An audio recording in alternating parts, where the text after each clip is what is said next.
but beautiful. And I'm thinking, if you were mine, I'd never let you go. And that would be but beautiful. I know.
Test.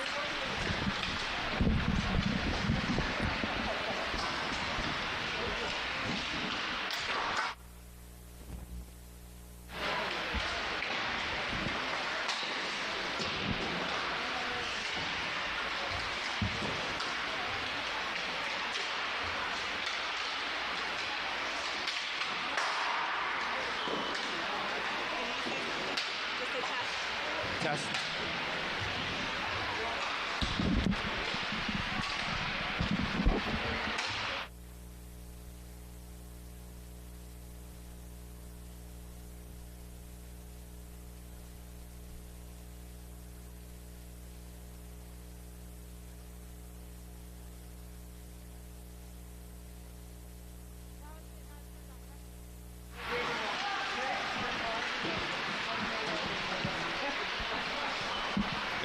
I can't hear my headset. I can't hear you.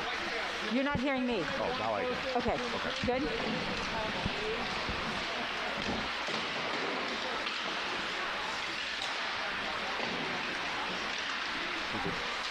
Welcome back to another Belmont High hockey game. This is Matt Rowan. Getting ready for 15-1-1 Belmont High versus the 8-5-1 Reading Rockets. I was remiss when I said earlier that Stoney would be here today. He is not. Fortunately, we have Cheryl Grace. Hello, everybody. She'll be on double duty today with camera and color. We're celebrating the Parent Appreciation Game here today at Belmont.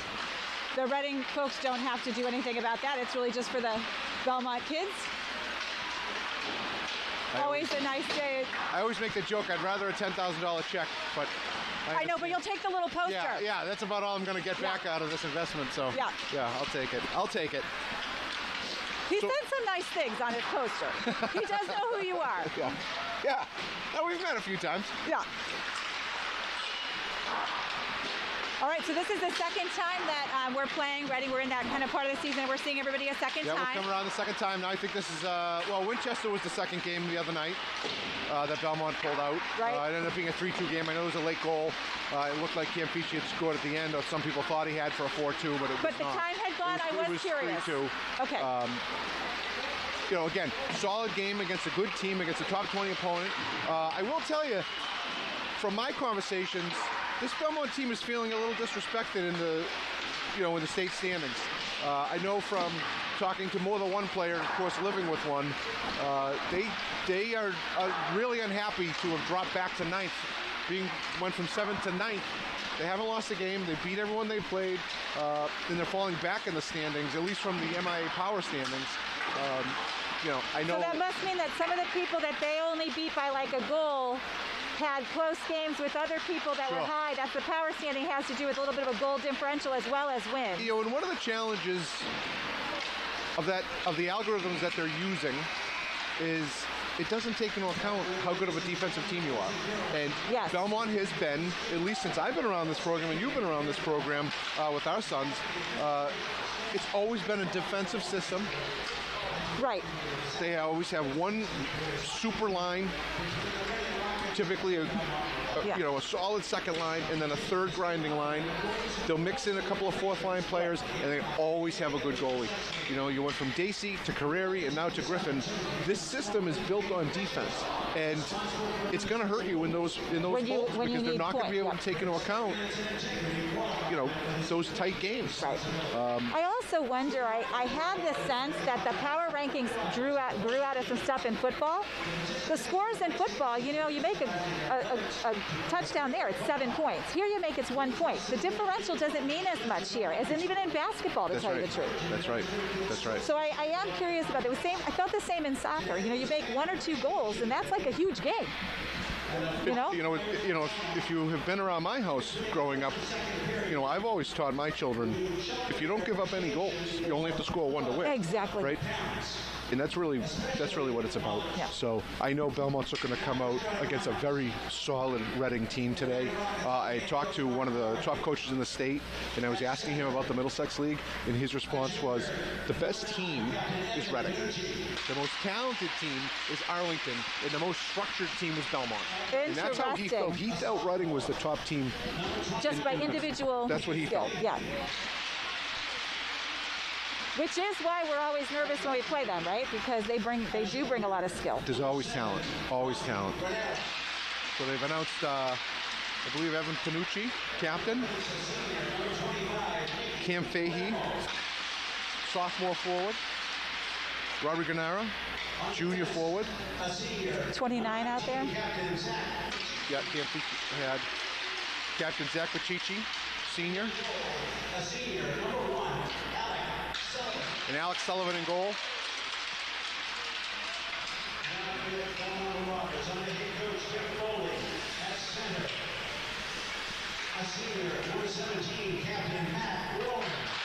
Senior captain Matty Rowan for Belmont.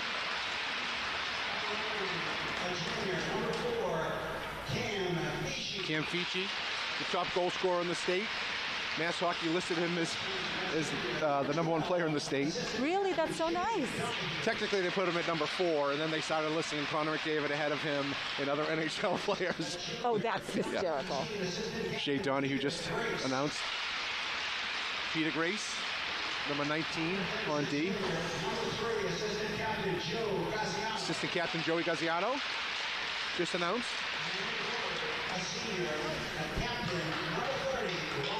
And of course, number 30, the top goalie in the state, Ryan Griffin. Ladies and gentlemen, would you please rise to honor America?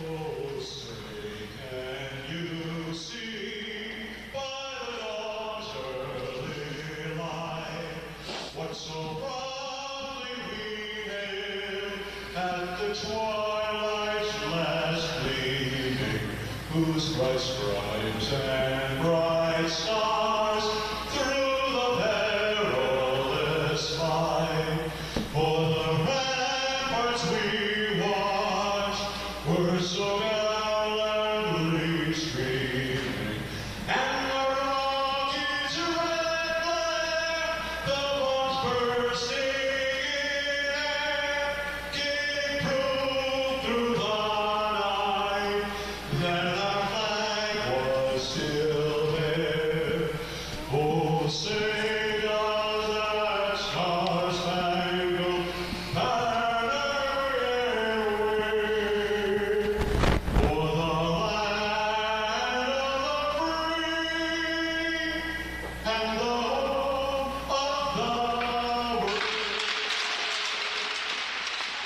Once again, a wonderful rendition by Al Gladhill, singing the national anthem. That, as far as I know, only happens in Belmont.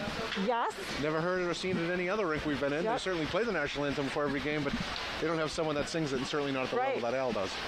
And it's nice, you know, I do know that our mics pick it up because my sister, who's quite the music person, actually even asked, and she said, oh my God, he's like so on pitch and everything. Yeah, oh, it's it's like great. So nice. In a very cold rink. Yes.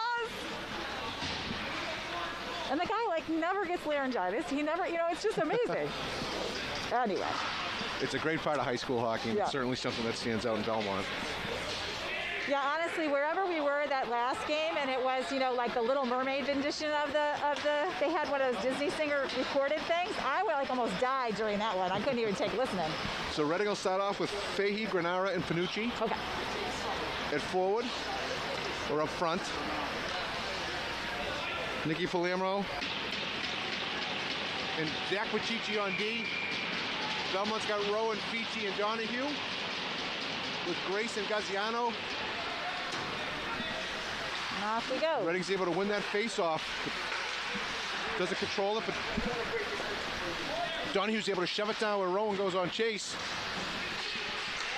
Grace isn't able to control that puck. Doesn't look like he touched it. Reading takes an early icing. You know, we've seen this formula with Belmont. Belmont's going to look to put pucks deep, feed pucks to Rowan, and of course Fici. Gorung joined the D out here. Rowan's been great in the offensive zone face-offs.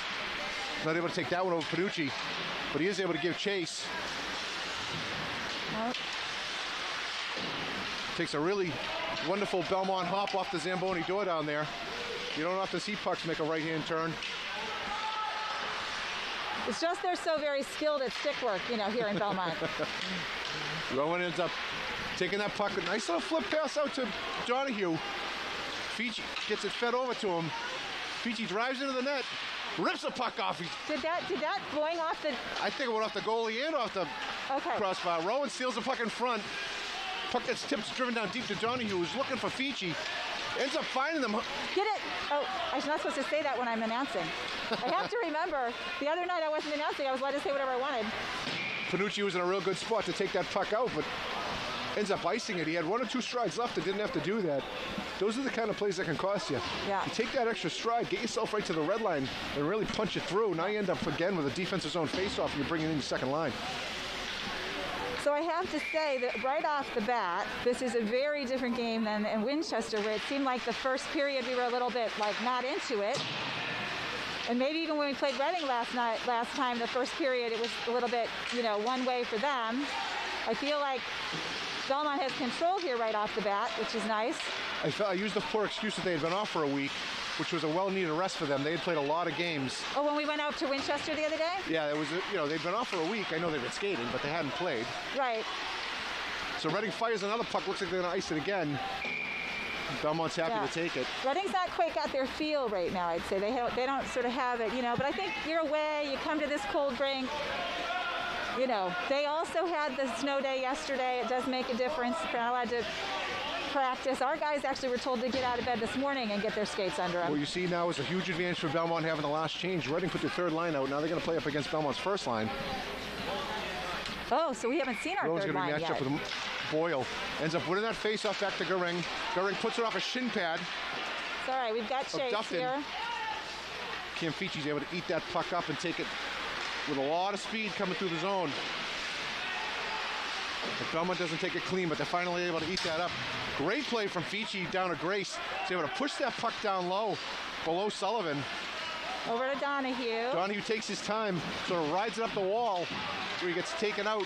But Fici ends up taking that puck in the middle. Sullivan with a nice blocker save off of a rocket from Fici. Rowan punches it back through. If Fici able to take that again. Rowan just kind of turns and fires. Was in the center there. Sees Donahue down low. Donahue pushes it down. Lawhorn's able to take it up. But Matty Rowan will pursue. You know, Belmont was able to take advantage of that line change. Yeah, now we got another Get a line couple change. of offensive opportunities as the puck gets fired in on Griffin. His first opportunity to touch the puck. Uh-oh, that didn't touch anybody. Oh, it Grace tried touched to the flip door. it out, but gets caught in the doorway. That was weird, Belmont got a lucky bounce there. I'd say. Oh, that looked like a trip. They didn't call us on it. Yeah, Fitzgerald kind of got caught. They were thinking it was a trip. Or at least the Reading fans I'm were. sure Reading wanted that. To me, I would have, you know, said True. that looked like Shot in on Griffin, who's able to eat that puck in the center of his chest. Uh-oh. Reading still working it through. Gaziano Nice doesn't go down on stop the knee, but he's there. able to control that puck and push it up the wall. Belmont took a little too long to move that puck out. Well, they're getting it on net nicely when they're sending it down there. Might as well hit net. Uh-oh. Bad play in the middle by Belmont. Granara's able to walk in, and it was a weak shot, but he was able to push it to the net on Griffin. Okay, Belmont trying to get it out The again. Palmer's trying to work up the wall. Puck comes back underneath to Granara. Gaziano's able to sort of shove him off. Reading does a great job to keep control. That puck came fired in. Palermo was able to rifle one in. Griffin kind of caught Good it thing in he the saw under that the because arm. there was some good stuff going on in front of him, I would say. That was a good time for Reading to shoot from the point. There was a lot of action right there in front. I'm sure Belmont's they were taking a hoping for little the too long to screen. get the puck out of the defensive zone. They have to know where they want to go with the puck. They can't catch it and then look up and figure it out. Got a little anticipation. Nice play by Fici. Oh. Little offline. Shea Donahue wasn't able to handle that. Palermo picks that up and picks up some speed coming through the zone. Gets tipped off his stick. Roan and Fici were battling. Uh-oh. Gaziano flips it through. Shea almost had Pichici's that. able to take that puck with Donahue in chase. Fici takes it off the wall. Kind of gets ridden off down low. That's going to be an icing. Yeah, he hit it before the red. Reading have Fahey working up the wall, but he was too far behind the line where he tipped it behind the red line and Yeah, ends up just taking couldn't icing. quite gather it. You know, he probably wanted to control it a little bit more instead of just tapping it there. So Belmont brings out its third line. Also, now is the first time we're seeing them, I think. So we've Gooden's got- on the ice with Kafeyan and Dolan. Yeah, it's nice. I like it. We get a little different look at some players on this line to either get, you know, different games. Well, you got three seniors out there now on this line with Garang on D. Big hit by Johnny Dolan. Did a nice job of separating the puck from the man, but wasn't able to keep control. Grace real calmly, so it gets control and flips it out to Gooden, who wasn't able to handle it in the middle.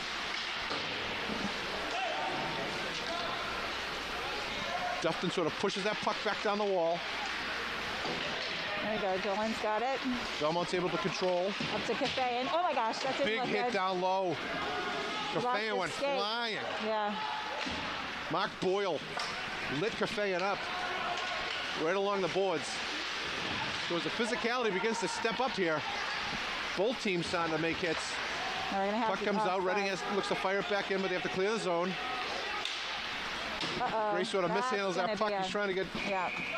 Michaud, but Sort of mishandled it, and then I think he well, Michaud stopped. panicked a little bit. Michaud wants to get up further up that wall. Ah. If Peter's in the middle of the ice, he doesn't need to be standing on the inside of the red line. He's got to get on the other side. I see. So all he has to do is touch that puck, And then he you're can over. chase. But you're standing there looking at him. Unless you're going to paint a portrait, get moving. Yeah. Keep the skates going, huh? So Belmont's his second line in. Palmer, Michaud. With Theo Martin on D with Gaziano. Gaziano sets a wheel around. Puts a puck off the Went off back the leg of skate Palmer. of Palmer, It yeah. pops back into the zone. Now we got Michael Palmer on it. Back to Joe. And Gaziano works that puck back up the wall to Michaud. So it isn't able to handle it. Kind of misfires on it.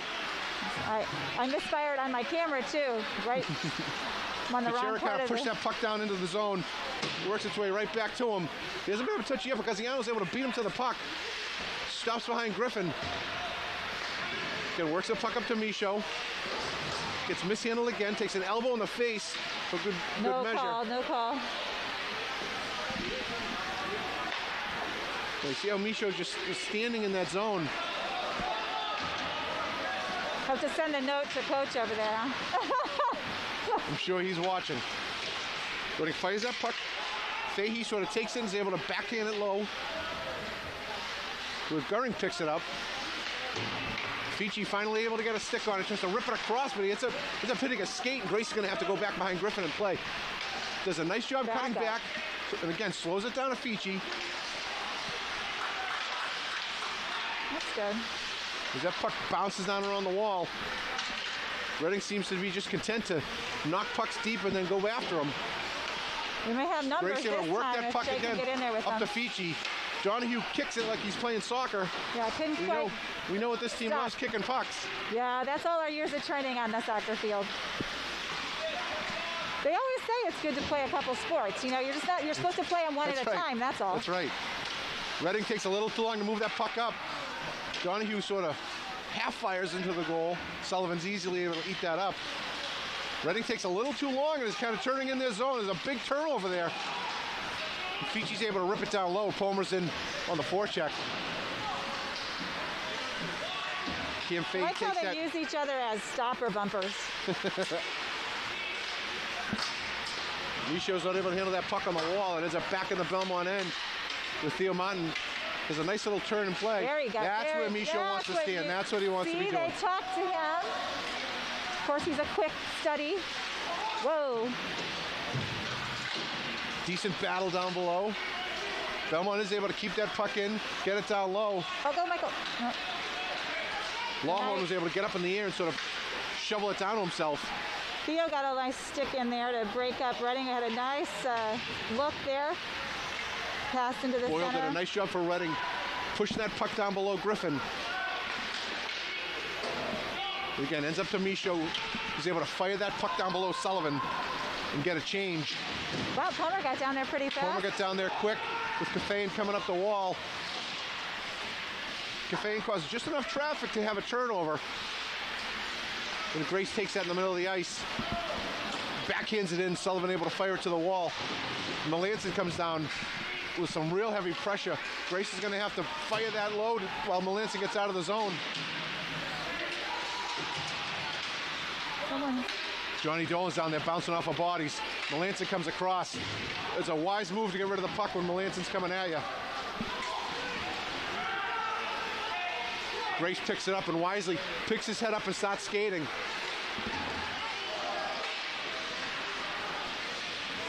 Matty Fischera sort of went right, Peter went left, and he went down. They get surprised Peter a little bit. Did you kind of look up and go, wait a minute, Yeah. I can do something here. Donnelly was working that puck off the wall. There's Shea.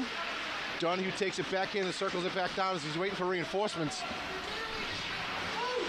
And that one. Jardina puts the puck up. They're going to say Matty Rowan touched it. There won't be an icing on that. Oh, interesting. You saw the touch. I didn't. Thought it was going to be icing. Martin sort of has a lucky mishandle there, but it works back over to Fichi. Shea Donahue's able to take his ice with Matty Rowan coming down, fires the puck off of Sullivan's chest. All right. Shea had a big game in terms of points the other day. He Two came goals. up with that 2 goals. Yeah, after a tough first period for everyone, Shea really stepped it up and led that team.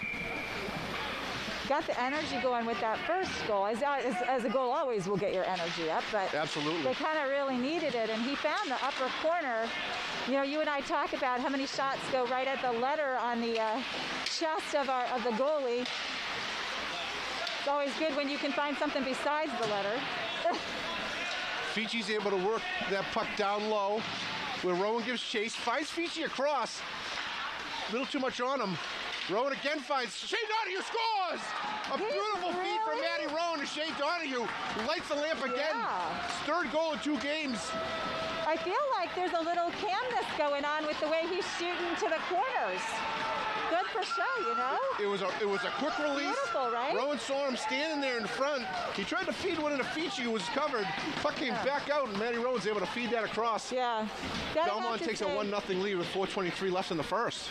I'll say something about that first line. You know, we talk about Cam having the top goal numbers and, you know, Shea having that great gun, and Matty, of course, is way up there in the points. But the other thing that line line does is that they just pass to each other so well, right? They don't really care who makes the goal. No one's out there trying to do it, be the one. You know, I said this the other day to someone who was asking me about Cam Fichi specifically. And I said, one of the things I like about Cam is he never takes credit for anything. If you ever talk to him about it, he talks about the great pass that was made. Did you see what he did? Did you see what this guy did? You know, when you're at the level he's at, with that many goals, and all you're talking about is what the guys in your line did when you have 30, It's so 31, 32 nice. goals. And I think it's confidence building for the line then, because they really feel they're all together. And I think that team, honestly, I think that line is great leadership for this team. Yeah. I think that, you know, they're very fortunate to have that leadership. Reading wins a offensive zone faceoff. Boyle's battling down low. Garang's able to pick that up. There was nothing there? No, Like there was something? it was a solid, heavy play. Okay.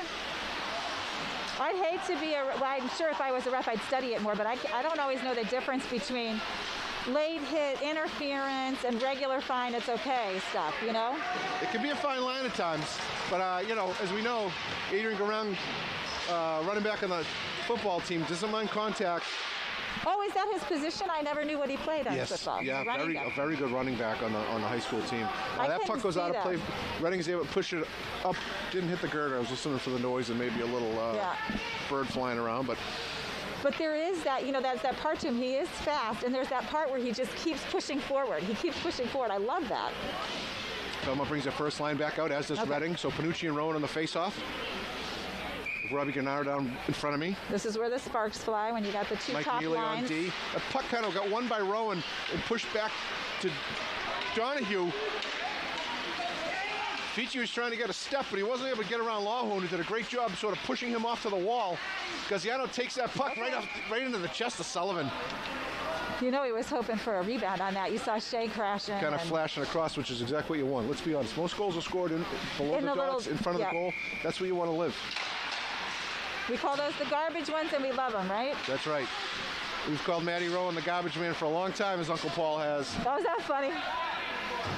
It's a badge of honor. Rowan kind of comes in and pushes himself off the wall. Whips that puck across. Gaziano's going to take it and look to fire a shot, but it goes off a shin pad. This time Martin kind of hits a roller. Rowan goes in chase. That could have easily ricocheted in the other direction. Little baseball action. Kim Fahey tried to get that away, but Gaziano's able to eat that up and push that into Sullivan. Big hit down low. Fichi running into Mike Mealy. Okay. Grace with another big hit down low. Oh, excuse me, that was Shea. It was Shea Donahue? You must have been Shea, yeah, because I think that... Fichi still on the ice. He's able to control that puck. He's able to get a weak one below. Oh, nice. Misha was looking to feed that puck in a Palmer. He saw him coming. Fichi's able to take a well-deserved break. Gaziano pushes that puck up on Panucci, gives him a nice little shot at the end. Yeah, he really stopped Reading's pace there with that hand. Little grab. As Michichi comes firing out, he's able to gain the red line, get the puck. Little miscommunication by Belmont. Almost cost him. Griff was very lucky on that, wasn't he? You know, I'm not sure exactly what happened there, what the call was, but it was a real miscommunication between Garang and Grace. They both looked at each other thinking they were going to pick up the puck. Reading ends up getting an offensive opportunity. I don't know if it went on net. And Griffin might have wisely pushed the net off. Good thing he's Griff is so fast and can react to almost anything, because that would put him in a really tough spot. It's a nice face-off win by Jardina. Puck gets pushed back up the wall. Oh, Michichi gets one, but Griffin's able to fight that off with his blocker. Again, another puck gets down through to Griffin. That one looked like it went off the post, too. I think Reading has some two really nice shots. Reading really... Nobody's able to gain control. Finally, Belmont's able to come out, but still, puck pops off the wall. Oh, nice feed forward. Oh, a little bit of a misfire there by Goodwin. You heard the Reading fans, they want that one back. You know, that was rough. Belmont's still not able to get the puck out of their zone. Grace battling down low with Fichera. Nice move of the puck across. Palmer's able to block that. Michaud kind of fires that in. That should be an icing. Well, they thought it was too slow. They must have just thought that they were able to. They were going to be able to make a play on that. Yeah, they were standing right so far back right there on that. Well, Palermo was trying to get around Donahue there, but Reading's not coming out of their zone clean, and it's kind of costing them offensive opportunities. Fici does a great job getting it to Donahue. Donahue buries that puck down low. Again, takes another Belmont hop off the Zamboni door. Yep, they were able to scoop that one up. Puck was trying to get to Donovan. I don't think he touched it, but it slowed it enough where Gaziano's able to clean it up. Nice stick Rowan has work to bank there. that puck off the wall to himself. Finally makes its way over to Donahue. Oh, I don't know if he knew someone was behind him. Fires the puck off of Fici. Rowan had his stick slashed out of his hand. He was looking for a call. Well, I guess it was. I don't think Rowan was very happy. He kind of looked at the ref after the stick went flying. But all in all, a good first period for Belmont. Worked hard, came out heavy. A lot of shots on net. Both teams struggled a little bit to get out of their own end, but I think Coach Foley's going to be happy with that first period. I thought every line contributed, every line looked great. You got it. So they're supposed to come over for for first and second period. They're supposed to come over. Good. Are you in touch with your manager, son? Not really. No. I was late because I was at his game, running over from Arlington. Oh, he's not here today. No, he is. He came here late. He and Ethan Bauer, two of the managers, playing on Coach Missouri's Penguins team, came over. So we'll take a break for 15, 20, maybe a little bit extended today. I guess they might do it after. They usually do it right before they go in, but all right, so we'll see. They're focusing on the game. You never know. That's right. All right. So we'll be back in 15 minutes. Very good. Thanks. Yeah, the right one. The one on the right. Just turn over. Yep, to the left.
Click. Yep. All right, there we go.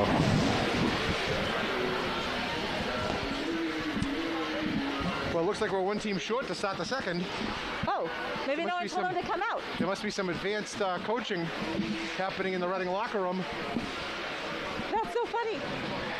Did they blow that like whistle thingy so they didn't? Maybe they didn't hear it. Looks like the coaches are making their way out. Okay. Maybe they're trying to freeze Belmont out. But I saw the ref. The ref came back off the ice and went to get them. Spectators to wear face masks. The cooperation is greatly appreciated for the safety of all in attendance. We all need face masks. Yeah. They did change the rule that the players don't need to wear them, I think. Although it looks like maybe some of them are wearing them. I think some of them, they think, honestly, I think they're like, okay, I'm just going to put it on. I'm going to pull it down so that I don't lose it. Because when they are in the rink, not playing, they're supposed to have it on. The refs aren't wearing them. So right. I thought they did have a rule that the players would no longer need to wear them. And I will tell you, quite honestly, I've skated in face masks the last 2 years coaching. And in fairness, I'm a big fat guy, but it is not easy to do. No, it's and not easy to do any sport. With these kids, they're really going. if they don't have a structured mask that's kind of pushed out off their face, right. Sucking it in. They're sucking that mask in.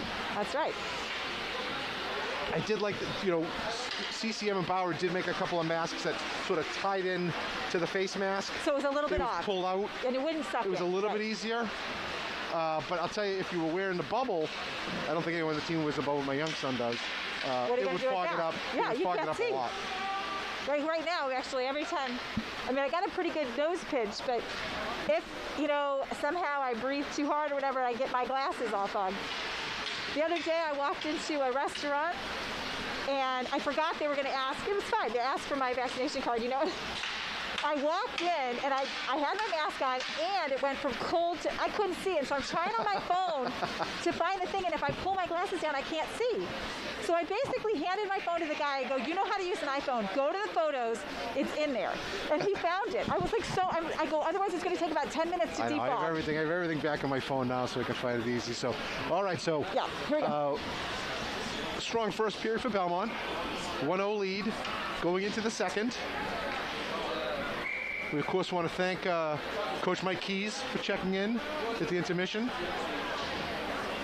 Oh, yeah, all your fans probably second texted text. you. I don't see a lot of them, but I saw looking around.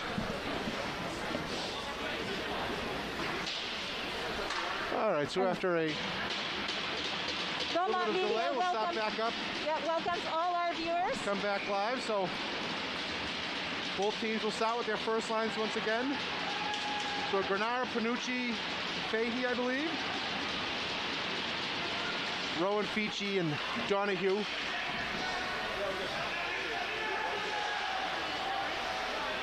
For people that aren't familiar with hockey, that was not like an attack that they were hearing at the beginning. That's the players hitting their sticks on the... So Gaziano pushes that puck down below Sullivan after a little battle on the wall there by Rowan. Reading had a nice chance of having a breakout with some speed there. They just weren't able to control the puck. Feechy ends up picking that puck up down low. He's trying to rifle that into Donahue. He got a hold of it. Takes it back up off the wall. Fahey is able to take control, but still not able to clear out of the zone. With Donahue fights down low to get it across, bounces off the side of Sullivan's net. Still right now a 50-50. Fahey ends up letting that puck get up to Grace, who fires it on net. That happened so fast, I almost pulled my tripod off its... And finally, Granara is able to take that down low and rip it up over the head of Ryan Griffin. Grace has a great physical play on the wall, is able to gain control of the puck, but not pop it out. Uh-oh, that didn't go where he wanted. Finally, Donahue's able to backhand that puck out to Feechy. Feechy was looking to get a change. He rifles the puck into Sullivan's able to block it off. Rowan battling down low, makes a great play. I think actually the better play might have been Lawhorn pushing that puck up. Durant gets one dangled through his feet, up over the head of Ryan Griffin. And finally, Griffin's able to control that puck. And a shot by Donovan. Sort of became a little bit of a mad scramble as the puck went through Goering's feet. Wasn't able to take the body, able to rip a shot off. Yeah, and then it did look a little bit, like you said, like a scramble. And Belmont will answer with their second line. Palmer, and Michaud with Theo Martin and Joe Gaziano on D. Got Lawhorn in front of me. Yeah, he just got off a nice With shot Mike there. Mealy. Oh, I don't know if he called a high stick or if he called, he called a high stick. something on maybe Called a Matthew 2-minute Palmer. penalty. And Matthew Palmer taking a high stick penalty. You know, that is not a wise penalty, I will tell you. There's no real, you know, you're not fighting for a puck. It's just, you're just not controlling your stick. And the reason that hurts you is, instead of keeping your second line out there, now Fiji and Donahue come back out. Rowan has were to just pop there. over with the other Palmer. Yeah. Belmont's trying to control the ice time of that first line. Yeah, because they rely on them. They need them. They use them a lot. And forget about Grace and Gaziano, who are basically on the ice 60% of the time. Well, and, you know, that's the way it goes. D can sort of take it better, right? They're not going totally end to end. That's true, but still, And it's a so lot of ice time. It is. A lot of physical ice time. You know, But when you start doing it to your forwards and you expect them to back check, it's tough, you know? Grace tried to fight that puck over to Fiji, but he wasn't able to get it where he really wanted it. That was good. Got off a skate. Yeah, Lawhorn tried to put one off the skate of Grace there. A little bit of a mishandle, and Fiji comes flying up the wall. A nice shot. Where'd it Sullivan's go? able to fight that off with his blocker. Fiji got that off quick. Fiji's going to look to change. The Reading goalie was definitely ready for that. I think that's the scouting report. Is he's just gonna, you know, be ready. He's just gonna fire it. Rowan picks that puck up off the wall. He's not able to, He almost catch got up it. with it. Reading taking it down. Giardino tried to pull that up the wall, try to keep control. Here we go. Reading trying to set up their power play. And I can see why they want to get Panucci off the wall there. Lawhorn, a quick backhand. Oh, that was patient. It's not where he wanted it to go, though, darn it. That was a really nice patient play by Yep, and then it Grace. just- Took his time as Reading sort of opened up and he was able to ice that puck. And again, while Reading takes control, they're kind of dancing around the neutral zone with it. Puck finally comes over to Lawhorn. Oh, Gets it Didn't deep. quite clear Palmer's that. battling down low. Mark Boyle. well, he just saw the Belmont rink stickiness there. Did you see that? Yeah. He thought it was going with him, and it wasn't. And Grace rips that puck. Oh, almost took the head of the goalie. Takes an icing. I think the umpire penalty off. was up there, but I don't think they noticed. That should have been an icing unless... Oh. I think the ref was so worried about his life that he didn't... Yeah, that's definitely possible. Gaziano tries to fight that puck in a Fiji, but he's not able to keep control. See, there's that bounce Explodes again over the there. stick of Peter Grace. Puck just took a Belmont high bounce. Reading battling down low. Machichi fires the puck down behind Griffin. Gaziano's battling. Finally, Donahue works that puck around to Grace, who's going to try to punch it up to Fiji. Reading kept it in nicely there. Belmont's got Palmer caught out there. They'd love to want to get Rowan back out there. Now that's a decent kick by Gaziano. He's able to You're kick okay that with puck out that of one? Yeah. right in front of Griffin, but still not able to control it. Shot comes up front. A nice rebound, but Reading is just a little too tight, not able to control it. Yeah, you could see he was so bummed. The player was standing right there like, oh my gosh, I can't believe I didn't get my stick on that. Donahue rips that puck over to Palmer. Puck gets fired out. Gaziano hits a shin pad. With Donahue picks it up. Another Works one it to for Theo Martin.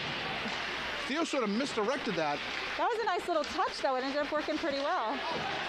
Donahue takes a little too long to get that shot off, and it ends up getting blocked in front by Nice Machichi. move. And finally, puck gets blockered. Oh, Palmer as that puck missed his stick. He was calling for it. I mean, he wasn't using his voice, but he was like, give me it, but it didn't connect. Yeah, I wasn't sure if Palmer didn't come off the ice there, or yeah. But I don't think that's what it was. I think Rowan was held off.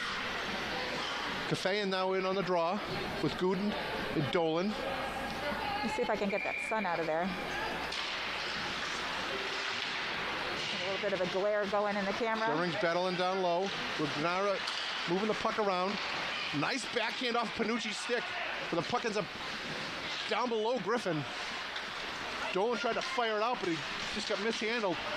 Finally, the puck comes out. Where Lawhorn picks it up, fires it in.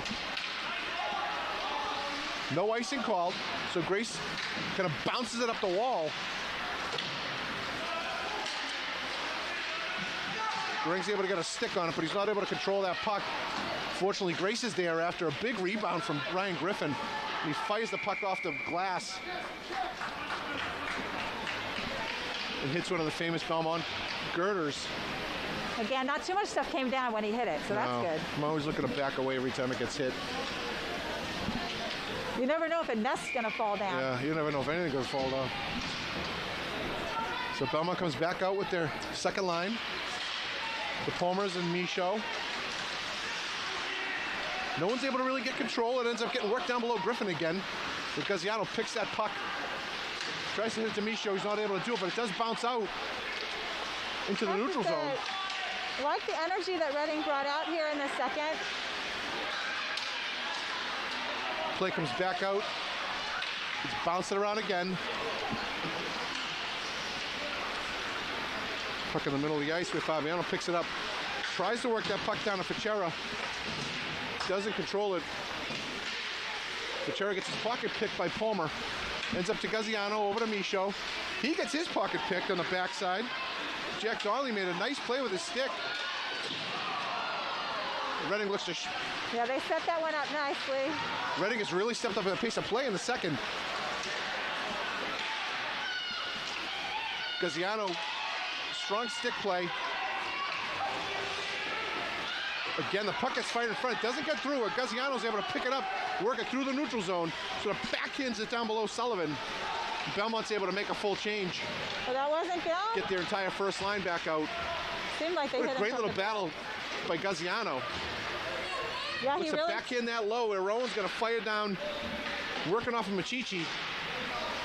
What I liked about... Machichi slows it down. Donahue rips a puck in front.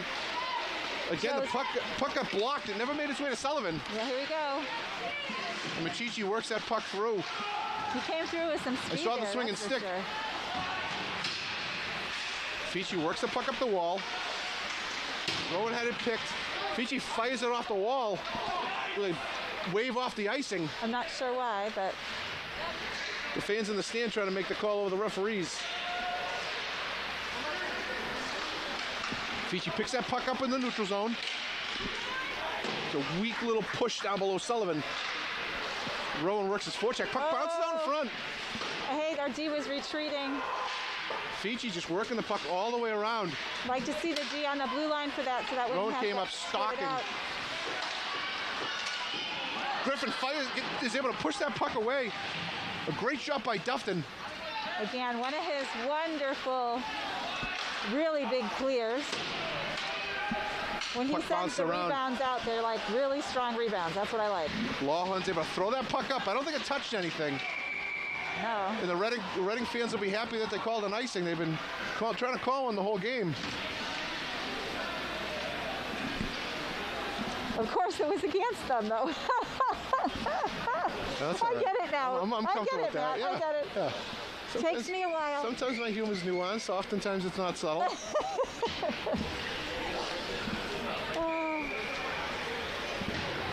So Belmont will take our offensive zone face-off. Caffeine on Panucci. It's a good matchup for Reading. Reading's first line against Belmont's third line. Working hard. Panucci, who's a solid player. Gaziano fires that puck. Sullivan does a great job to block that puck behind him. Dolan comes in. Again, puck bouncing around. Down low. Granara works the puck through, fires it down below Griffin. Trying to get that puck over to Fahey. But Panucci picks it up and circles. Not liking there's no one on the back door here. Okay. Back up the wall to Machichi. Again, they're going to try to get Panucci in front, who I believe is Reading's top goal scorer on the season. You know, he's got good positioning. Usually you can tell that he knows the game. Remember Panucci from the North Finals 2 years ago? Had a fantastic game. Oh, I don't remember. Had a late goal from Reading. Is that right? As a freshman. A lot of contact down low. Bellman tries to work that puck Palmer to Palmer. Big hit down low. Oh! He hits the crossbar. Seriously? It looked like it was in and out. The referee was standing right there. Now all of a sudden Reading likes the referees. They've made a complete 180. Right? This is how it goes in these games, though. You love them, you hate them, you love them, you hate them. You're like, do they have eyes? Oh, they have eyes. Do they have eyes? Oh, they have eyes. Goering takes that puck off the wall. It works back around. Palermo picks that puck up, and he loses it to Palmer. And they're able to flip it back out. Goreng's able to get that puck down below Sullivan again, where Palmer will work himself around. Reading rewinds. A little bit of a mishandle. Palmer almost got that from Palermo wasn't able to keep control. Grace is able to keep the puck off the wall. He ends up in a very fortunate position because Palmer was coming down and he jumped off sides. Fitzgerald wasn't able to hold up. Yeah, because they squeaked around us. Well, that's the time to do it. When he sees that Palmer's coming towards him, he's going to step in. He knows he has help. Easy to say it now. But no, and I'm just happy because I hate when they're not on the blue line. I know. You know, I want him to get in there and stay, but then of course you don't want it to get around him either. Preaching to the choir. Puck goes off of Donahue's stick. Oh, that makes was a nice play up from his little... knees. Rowan's able to back in that puck down and fight through a check by Fitzgerald. Fichi with a big hit down low. Number 4 on number 4. Lawhorn took all of Cam Fichi on that. You know, Cam Fichi's an underrated physical player. You know, everyone thinks of Rowan and Donahue as the big plugs on that line, but Fichi has no problem throwing his body around. Doesn't mind taking contact. Right. And again, another really strong offensive zone presence for Belmont. Got a couple shots on that. And again, you can see this first line starting to heat up again. They're really starting to pour it on. Now they're starting to feel it again, yeah. Now they're going to get a look at, what, the second line, I guess, of Reading? Yeah, so Mark Boyle will be with Rowan. Rowan wins that face-off back to Fichi, but he's not able to handle it. Reading able to take that the other way, but Peter Grace able to use his long reach to create some traffic. Hard to gather that one. A great job by Donahue providing pressure. Machichi wasn't able to come out clean. Good. Rowan looked to pick his pocket instead of getting physical. And Mile's able to take it, but he takes a huge hit from Grace. And Rowan cleans up that, sort of that puck.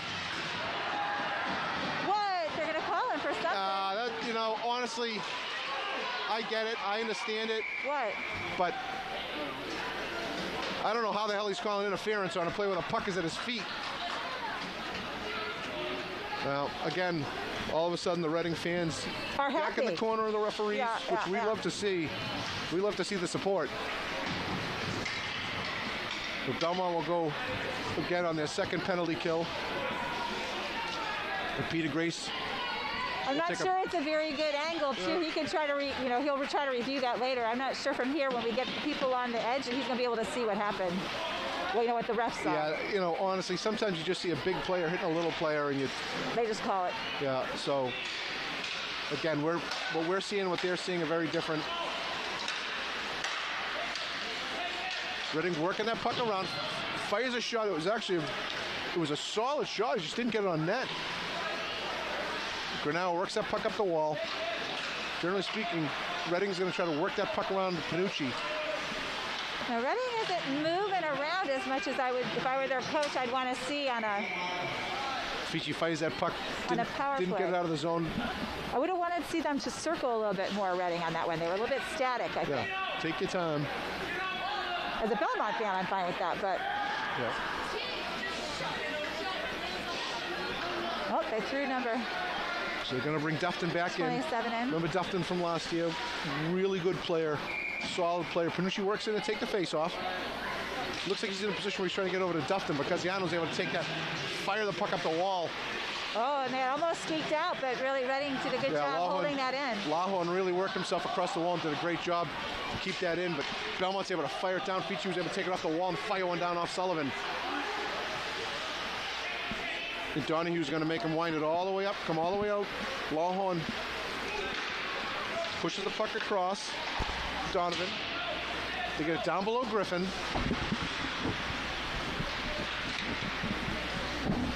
So we're under 2 minutes here in the second period. They got 1 of the minutes as the rest of this power play. Belmont struggling to gain control. Fici tried to push that through. Lahoan's able to turn on Fici. Fici does it again. He keeps going, works himself through. He's able to work his way in on a breakaway. Shoots, just misses the net. You hear the crowd, they expect him to hit it. Martin able to push that puck down, back down low, where Fici gains control. Goering fires one in on Sullivan, eats it up in the chest. It's a strong way to stay offensive on the penalty kill. What a great job by Fici. Look, everybody's like clapping for Cam, even though that thing missed. Just the effort he puts in, it's just so fun to see, I have to say. It was a great play. He wasn't able to get the puck on net, but you could see he had a lot of light on that corner. Right, that's what he was going for. We're standing right where he was shooting from. We know what he was looking for. And he was at the end of a very minute 30 penalty kill where he worked pretty hard. So Rowan into the face-off. He's able to allow that puck to get punched down low, which is where he wanted that. Yeah, make him work all the way from the end. Pachichi works the puck across. So they got 22 more seconds Donovan on skates this. that puck deep. Garang sort of meets him down below the goal line. We got 15 more seconds on this power play. 59 seconds left in the period. Puck gets punched in off of Palmer's shin pad. He's able to rip that down. He's showing some speed. Down the other end. And again, solid job by Palmer on that, not to give it up. Fahey ends up down low with Gaziano. Gaziano ends up coming out with the puck. And he's going to take his ice. Soft play up to Matthew Palmer, who rips one in off Sullivan, who's able to fight that puck off into the corner, kind of work it around. Puck works out to Grace. Ends up putting it off a shin pad on Fahey. But Grace comes out of the corner with it, comes out of the wall with it. He tucks it into the corner. Down below Sullivan, 9 seconds left. Goring trying to keep it in there. And that'll be the end of the second. With Belmont up 1-0. You know, Cheryl, it's another example of Belmont playing great defensively. Offensively, you know, you'd like to see them have 2 or 3 more goals going into the third period. There's always that risk when you let a team hang around, especially a team as good as Reading with the talent that they have. You put yourself in an awkward position, a tough position, where, you know, you're really fighting it defensively. Belmont needs to come out and have a big third period. Put a couple on Reading, and yeah, because, you know, Reading is really right at the attack. I mean, they're, you know, you never know. No, well, I think the other thing you'd like to see happen, you put 2 or 3 more goals up, you can get your third and fourth line on the ice a lot more. Again, save the legs of your first line, your second line. So, again, Belmont leads 1-0 after 2 periods of play going into the third over Reading. And we will be back in 15-20 minutes for the call in the third period. Very good.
Welcome back to third period of action. What's the scoop over there? Did you get any scoopage as you were doing your period right there? No. Quite frankly, all I got was a lot of criticism. Oh, you don't need to. But I'm strong enough to handle it. Okay. Criticism from stupid people to me is just a compliment, Cheryl. You just have to know who's giving it. Yeah, I'm waiting for my mother now to text me and criticize me. Now, were there any word problems today? No, and I purposely didn't have any so she wouldn't. Ah, okay. She wouldn't criticize me. Because I didn't hear any, real mix-ups with the language myself. I am told that there is well, I shouldn't bring this up, but the use of Maddie Rowan's name is causing some to imbibe. So unfortunately, you don't have to say too much. I'm going to use his name a lot this period. Oh my goodness, they're doing one of those things. So Mr. Higgins, be ready. Maddie. Your night might be over in the next hour. The next 15 minutes of Belmont hockey play. Because if Maddie Rowan's just got to make sure Maddie doesn't take something to the neck again or something, which, then there was a whole period we didn't get to say his name that one game, remember? That's right. Here I'm drifting. That was weird. I didn't even mean to do this. It was like karmic. I drifted over to the actual championship banner instead of the thing. That's right. So welcome back. So Reading will open up again with their top line. Fahey, Panucci,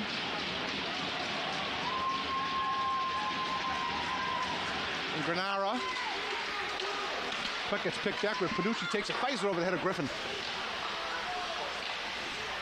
And Rowan pushes. I think it was Rowan that Peter graced that puck out just right over the glass. Oh, there it comes into that back. Strong aluminum siding. I think your dog grabbed it. I do enjoy the natural light coming into the rink from over there. Yeah.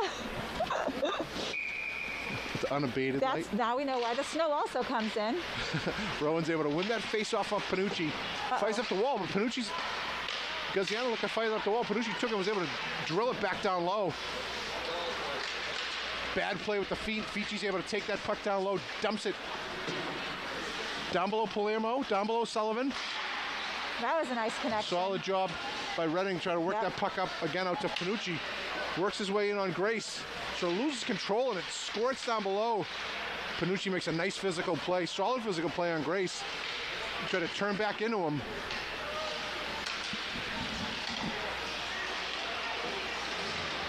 Now it scoots out. Ficci makes a solid play coming through the neutral zone. I think he's going to be out there by himself, though. He lost his line on that shift. Yeah, everyone else changed up, but because he got it deep, they were able to make that play happen. That should be an icing call, and it will be. So while it's coming back down, the comment about snow, we came in for the JV game, I think it was Monday, and I set up, up here, and poor Sean shows up. This entire 2 rows was filled with snow, Just and I'm like, snow. Yeah, that's our indoor rink for you. This is truly the Winter Classic. It's one of the few indoor-outdoor stadiums left in the state. Yeah. Nice face-off win by Palmer, but sort of bounces off the skate of Michaud. Controlled by Gaziano. Gaziano dumps it back below Sullivan. Lawhorn fires that puck up the wall. Donovan's not able to control it. Palmer really working on him there. Miele is able to finally work that puck down to Lawhorn. Palmer's just making all kinds of mayhem. Palmer's done a great job. He's fighting down there with Dufton. Got that stick high again, though. That makes me nervous. Palmer tried to back in that puck, but he didn't really have anyone there to give it to. A little bit of extracurricular between Palmer and Dufton. I think, again, we talked a lot about Mikey Dufton last year, a player who I really like. Not the biggest guy on the ice, but he makes his presence known on every shift. He's a real quality player. What year is he? He is a senior. Oh, so they're going to miss him next year. Yeah, every team needs a player like him. Brings some skill, brings some grit. Donahue fires that puck down below Sullivan with Ficci chases. Nice, keep it in there by Matty. Tries to glove that. Donahue's almost able, Sullivan's able to stay in front. Again, Donahue tries to backhand that puck. Matty Rowan's able to work it off the wall, but not able to keep control. My bad. Jardine works the puck down below. Did a great job to push it, and then takes a big hit. Maddie really stopped him there in his tracks. Finally, Machichi's able to grab that puck, gets tipped. Little too high. You can see where he was going. There was that nice opening over there, but he just looked at it a little too much. Opened up another hole in the Belmont rink there. Yeah. So it'll be neutral zone face-off. Panucci and Palmer.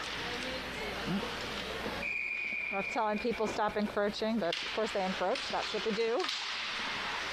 Panucci wins that face-off, and Longhorn fires it into the netting.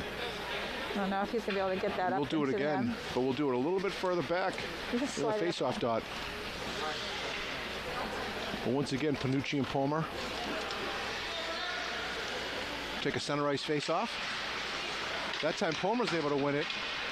Martin takes it, puts it off the wall. A little too strong, he ends up taking an icing. Martin's got to learn to take his time on that play. He doesn't need to fire that so hard. And he could also probably have taken a few steps up to the red line, right? And then really, I'm not sure if they were closing in on him. So Belmont will bring their first line in. Take this defensive zone draw.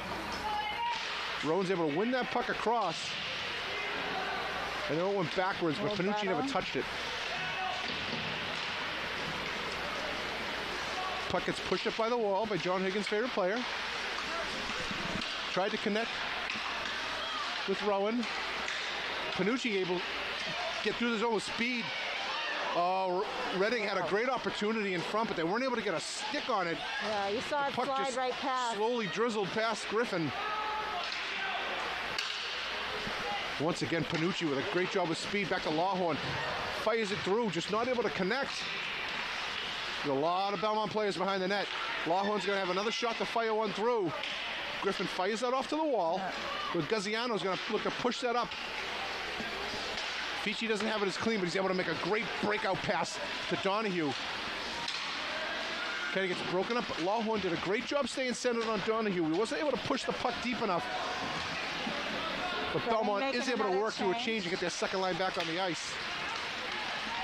Palmer got a stick on that, and Goering's able to take it and push it. Donahue's going to have Michaud cutting across. What he had was Palmer, but they're going to take an ice and go the other way.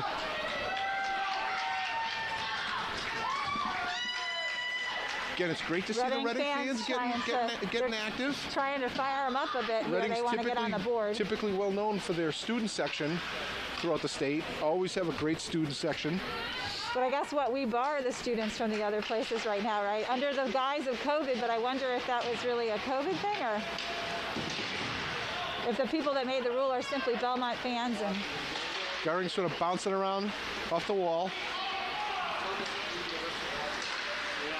Donovan came across with speed, was able to pick Palmer's pocket. Really just took him by surprise there. Grayson launches that puck off the wall. It ends up back in towards Griffin. Not a shot on net. Goering tried a kind of a weak backhand, but he's able to get it to Palmer. Palmer fires one in on Sullivan, who kicks it out to the Zamboni door. And again, Dufton's right down low. Palmer's able to take a puck off of him. Michaud works it back to Palmer. Oh, they were working together well there. Dufton takes that puck through the neutral zone. Gets his pocket picked a little bit, but he's able to pick the puck back up down in the Belmont zone. Oh, again, Dufton's very active in the offensive zone. Looked like a jump ball. Went up to Palmer. Puck again gets shot in, but ended up in the netting. How did it get up there? Was it tipped? I'm not sure. That is weird, right? That didn't look like I should go up. completely defied the laws of physics. It's the Belmont Rink. There you go. It hit something. Yep. Took off. So Belmont will bring their first line back out. Jardine will take the face-off with Rowan. Rowan pushes that puck to the wall where Martin sort of isn't able to get a handle on it. Pops that puck. The fan took a puck off the head down low. Giving away Belmont will have another offensive zone face-off after Martin was able to push that puck, throw it into the netting. So once again, Jardine and Rowan on the face-off. They're going to be like best friends at the end of the game. Martin's able to push that puck up. And Reading scores. That was a nice. Jardine is able to come around of a block out in front. And, you know, again, we talked about earlier, this is the problem for Belmont. Because they don't put teams away, they let teams hang around, they put themselves in this position where with 9:49 left in the third, they're going to have to step it up now and try to close Reading out. Not because they haven't controlled the pace of play, because they haven't controlled the puck on their own end.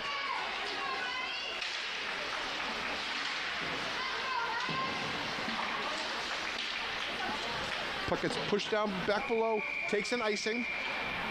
It's interesting. I think Griff called that. I'm not sure that the ref did. Yeah, I didn't see the arm up on the Reading. On the Reading. Excuse me, on the referee right in front of the Reading bench. But Belmont will take the offensive zone face-off. Reading comes back out with their first line.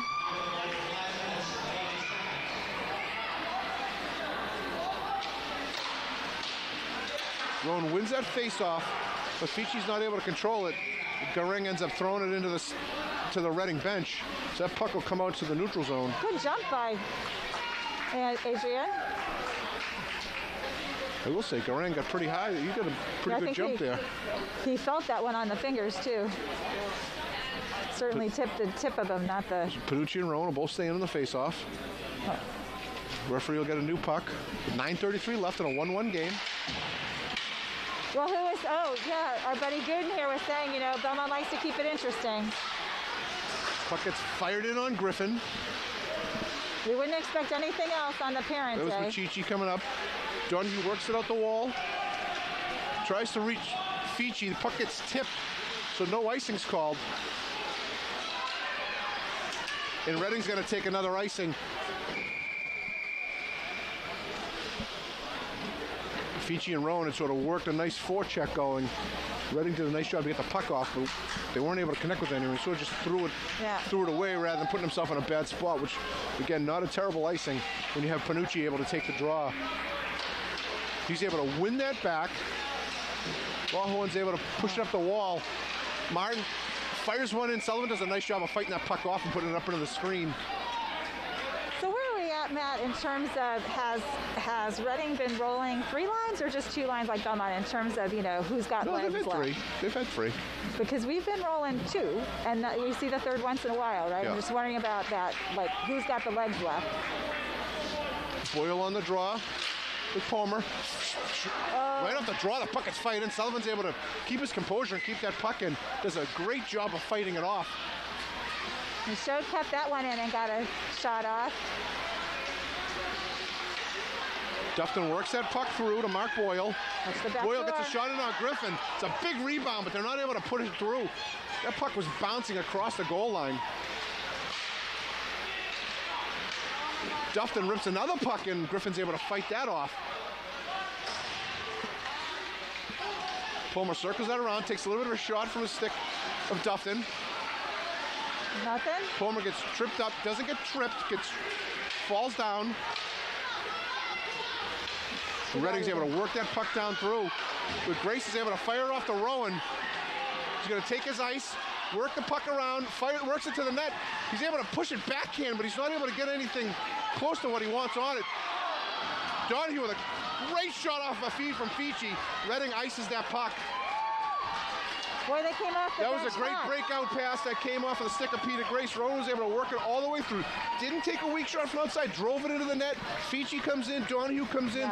3 shots, nice shift. Nice way to start a shift. It came off very hot, very hot. Belmont's looking to turn the pressure up on this line right now. We got 8 minutes, a little under 8 minutes left. 1-1 game. Reading did answer with Panucci's line, which they should. Panucci's been one of the best players on the ice today, which isn't a surprise based on watching him over the last couple of years. Nice move where Fahey kind of gets pushed the wrong way. Granara is able to push the puck up. Finally gets drilled down below Griffin. Little hugging going on. I guess you're allowed to hug. Takes that puck. Grayson sort of stuck his man to the wall. That was Panucci. If I can to hug again. Fahey tries to work that puck down low to Granara, but Feechy's able to work the puck up the wall. Does a nice little step back move and drops that in on Sullivan. Jeez. Feechy ends up going hard into the wall. But like a weeble, he wobbles. Puck worked itself out to Palmer. He's able to get a shot off. Does a nice job keeping control of it in the end. Belmont clears the zone. Palmer comes back in, looking to get his forecheck going. Granara still out on the ice. He's going to need a change. Had a long shift. Martin picks that puck up. He's not able to connect with Michaud. Sort of bounces off the skates. Michaud's able to work that puck and fire it down below Sullivan. The Lawhorn's going to pick that puck up. He sort of backhands it. Does that blind backhand pass. It can get you into trouble. Redding isn't able to get that puck out of the zone. Palmer took a little bit of an elbow in the face from Lawhorn as he was tripping. Not that Lawhorn was trying to do that intentionally. Palmer works the puck back up the wall. Dumps it below to his brother. They're keeping it down there, Hansen and Hansen. Joey Gaziano, solid stick work to keep that puck in the zone. Michaud works hard to keep that puck down low. He does. He just works and works and works. Palmer comes to the wall. Rowan sort of stalking it. Looks to work that puck down low. Jardina did a great job. Fire that puck off. Palmer was looking for a penalty there. Get the stick slapped out of his hand. Yeah. Gaziano works that back to Theo Martin. Uh-oh. Ripped the puck across to Rowan that he couldn't handle. Finally, Gaziano puts that puck off the glass. Hurt. Redding's going to need to clear the zone. Dufton sort of went down with Gaziano. Puck is tipped in front where Feechy's able to take it. Feechy working that puck down low, but Sullivan's able to get it. A solid defensive play down low by Palermo. Feechy wasn't able to drive that puck to the net because Palermo was able to push him out. Belmont will take another offensive zone face-off with 4:56 left to play. Still 1-1. Belmont had been up until this about a minute or so ago when Redding put one in. Boyle wins that face-off. Redding's not able to work the puck out. Donahue works really hard in front. Works the puck back to Goering. The puck doesn't make it through. And Redding's able to come up. Does a great job firing the puck down below Griffin. There's going to be a penalty, it looks like, on Belmont. Who? I'm not sure who he called it on.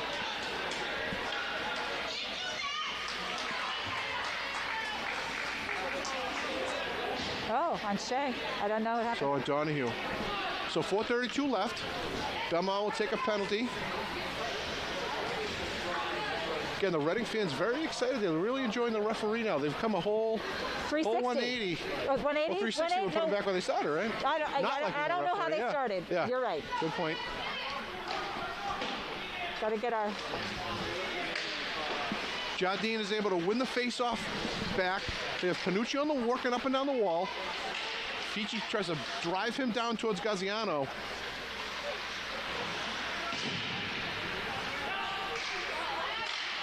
Grace working to control that area behind the net. Right. Panucci ends up with the puck back. Chichi works it back to Panucci. Panucci did a great job firing that puck in, kind of creating a little chaos down low. Granara just rips it back around where Lawhorn ends up working down the wall on Grace. Get it out, buddy. A lot of... Oh, we got to get it out. Bad news. Ton of coaching from the Reading fans. They were lucky. That was a nicely set up play by Reading. They just couldn't convert. And finally, Gaziano's able to rip that puck down below Sullivan. Belmont gets a needed change with a few new penalty killers out there.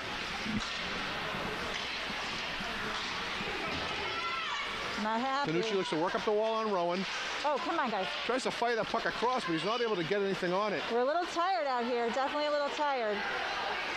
Rowan sort of weaves it back around, skids one in that gets underneath Sullivan. Palmer comes in heavy, looking to kill some more time. 30 seconds left with 3:01 left in the third. Panucci works his way up the wall, shifts across on Rowan, cuts all the way across the ice. Gaziano picks him up. Palmer fires that puck off the glass. 14 seconds left on this penalty kill, or penalty power Dufton's play. able to take that puck, fires one in on Griffin with 6 seconds left, with 5 seconds left in the penalty. 2:37 left in the period. I think we're going to get a big dose of Rowan, Fici, and Donahue, and Grayson, Gaziano the rest of the way. You wonder if Coach may take little timeout here, because he probably won't. He won't take it yet, but he's going to get it soon. Rowan's able to win that puck back. Oh, they got to get this. Well, it was the end of the. It was a solid idea to try to ice that puck because they still were on the kill. Grace sees Donahue, works it up the wall. Donahue's able to touch it as it gets down below Sullivan. Well, that was a nice little flick. And Dufton's able to drive that puck below Griffin. But Grace picks it up, delays just enough to get that puck over to Fici. Oh, what a great stick. Fici had really slowed the play down, was looking to drive it through. Rowan picks the puck up, takes a great play from Palermo, puts a body on Rowan.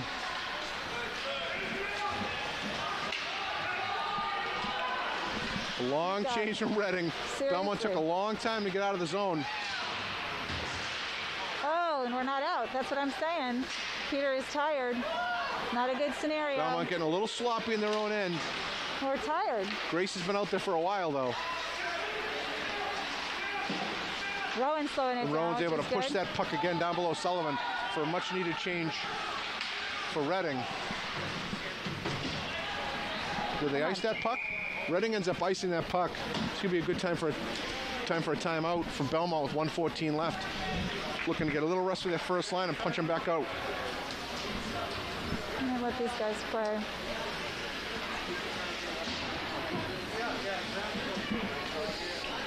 .114 left. A 1-1 game in the third period. Belmont with an offensive zone faceoff. Palmer sort of takes his time, getting over to call the timeout. Oh, that was funny. Probably drags another 10 seconds out of rest for his team.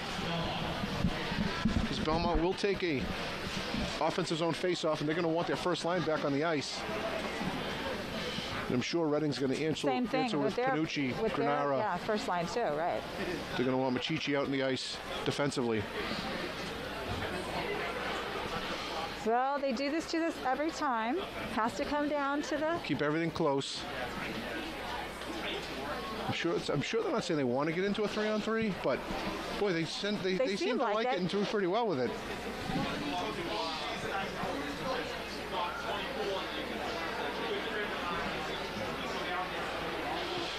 And we don't want to forget the Belmont High girls team will be playing the Reading girls team right after this game. We're supposed to be on at 4. How are we doing on time? Oh yeah, well they'll be close. Yeah, they'll be close depending on what happens here with overtime.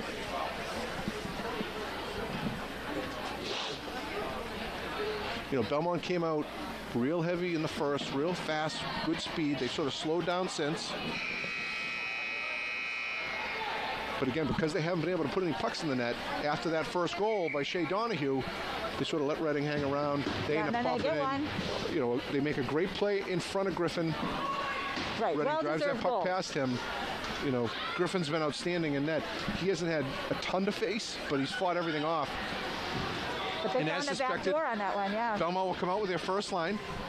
Reading will answer with theirs. Panucci and Rowan on the face-off. This is a critical face-off win. Whoever wins this is going to control the puck. Rowan's able to work that back to Grace. Gaziano fires another one through. Rowan was right there on the doorstep, but he's not able to keep control. Good fight, good fight. Oh, puck skidders across Sullivan's goal line. Oh, Grace put off the side of the goal. Again, Belmont looking to control that puck. Go, Jay. Gaziano fire one through. It ends up going wide. Donahue working on the wall. We're down to 46 seconds. You know, I'm standing right in the line here. That's a really close call. It's not where his feet are, it's where the puck is, right? Yeah, it's where the puck is. Oh, his hand was so far in. Yeah, that was close. Yeah, Belmont's his feet were definitely out, but his hand was in. Whatever, that's okay. Reading's going to change lines. Belmont's going to keep their first line in. Someone missing a stick. With 40 seconds left.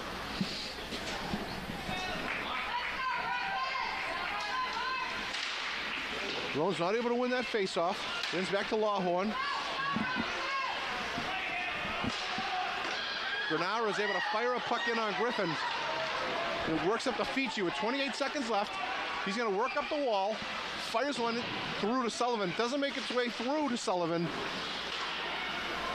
Donahue able to work it back around. Oh, a big rip. Great save by Sullivan with the glove. Good shot. Donahue was looking to go top corner. With 15.9 seconds left in a 1-1 game in the third. Belmont will have an offensive zone face-off. Boyle and Rowan. Boyle's able to win that puck back. Wow, Shea got down there fast. Grace is able to fire it through, but it's not on net. Icing. And Reading's going to take an icing call with 7.1 seconds left. Belmont keep their first line out.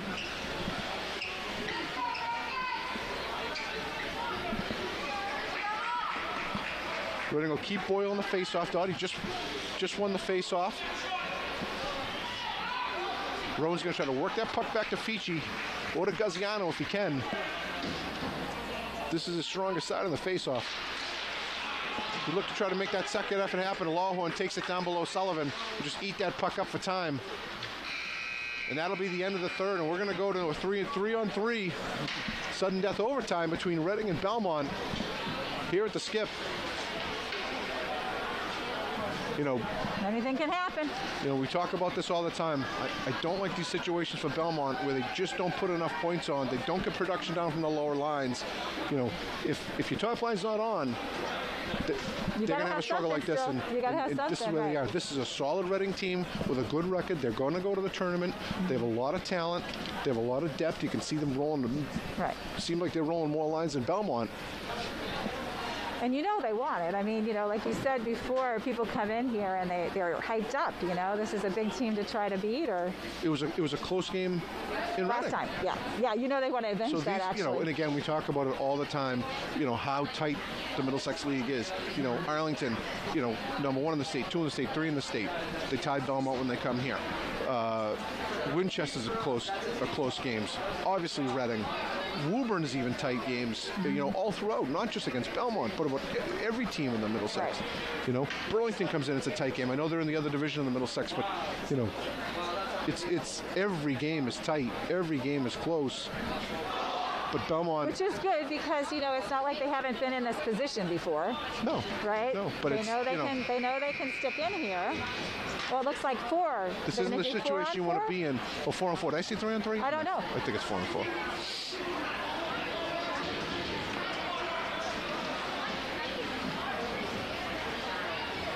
And they switch ends, right? Belmont's played in 2.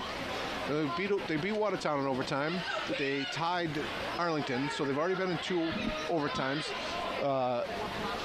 So Rowan, Fichi, Gaziano, and Grace. I know Panucci's back on the end line, on the wing. He's not playing center. Dufton putting a strong forecheck. Might help if I actually took the camera where the puck was. Here, let me get going. I'm not used to this overtime thing. Lines up. Fichi takes a big hit from Lawhorn, who repays him for an earlier hit. Lawhorn went to work that puck down low. Grace sees Rowan. He feeds him across. It's so surprising what just one less player does.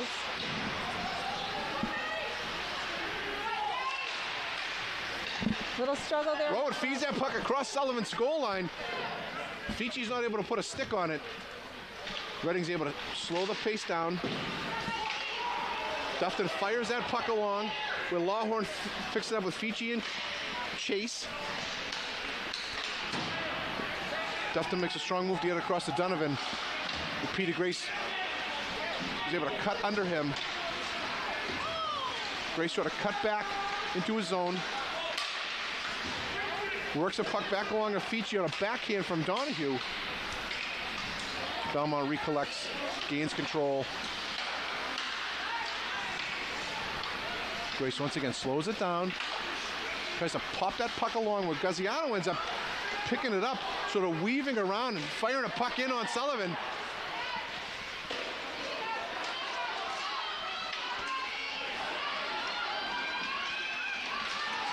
Griffin has to fight off a shot. As Boyle came in, he was able to make 2 or 3 nice moves on the defenseman and work the puck down low. And Grace is finally able to pick his pocket. Takes his time working out. Little stutter step. He was able to actually out-muscle. Made 1 too many moves. Gaziano's going to pick up Boyle as he comes across. Granara fires a puck off a Fici stick back into the stands. I don't know. Grace and Gaziano have been out there almost the entire time, as has Fici. They are letting some people Rowan's going to come back out with Palmer. Then Grace will stay out. Then Palmer will end up on the back step.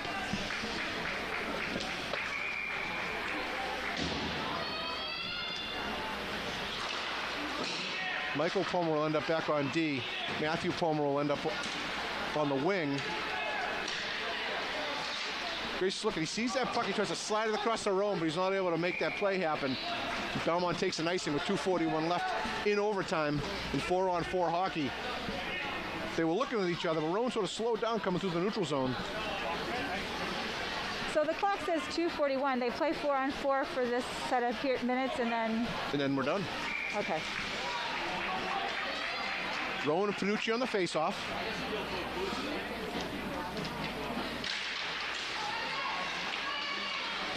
Oh, Dufton with a rip. Griffin's able to see that coming. Swallows that up. Good for Griff, man. Belmont he has that ability to concentrate for like these whole games. I don't know how goalies do it. Gaziano will come back in.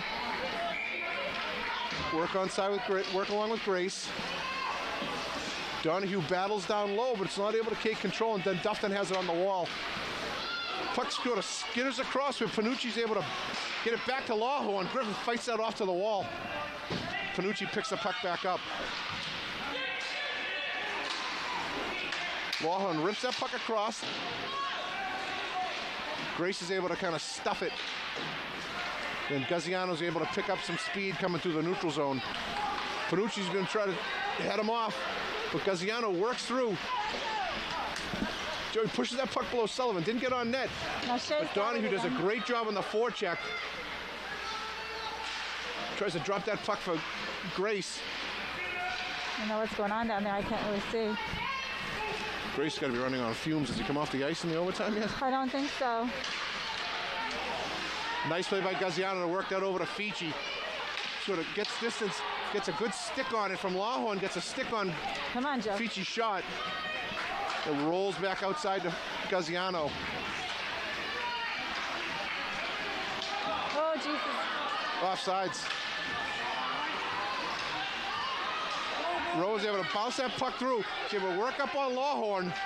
He's got Fici. He works it through. Rowan's got it with 1:14 left. Tries to stutter step around.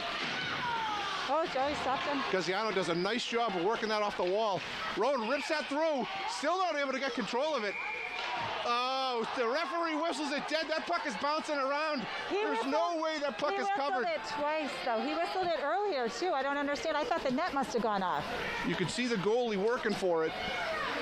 It's crazy. But this is what happens. It's not like he let it out. When the referee loses sight, he's going to whistle it dead. As much as you hate to see the call, it's the reality of the situation. But Donahue will pop back over with Fici with 1:02 left. Donahue takes the face-off.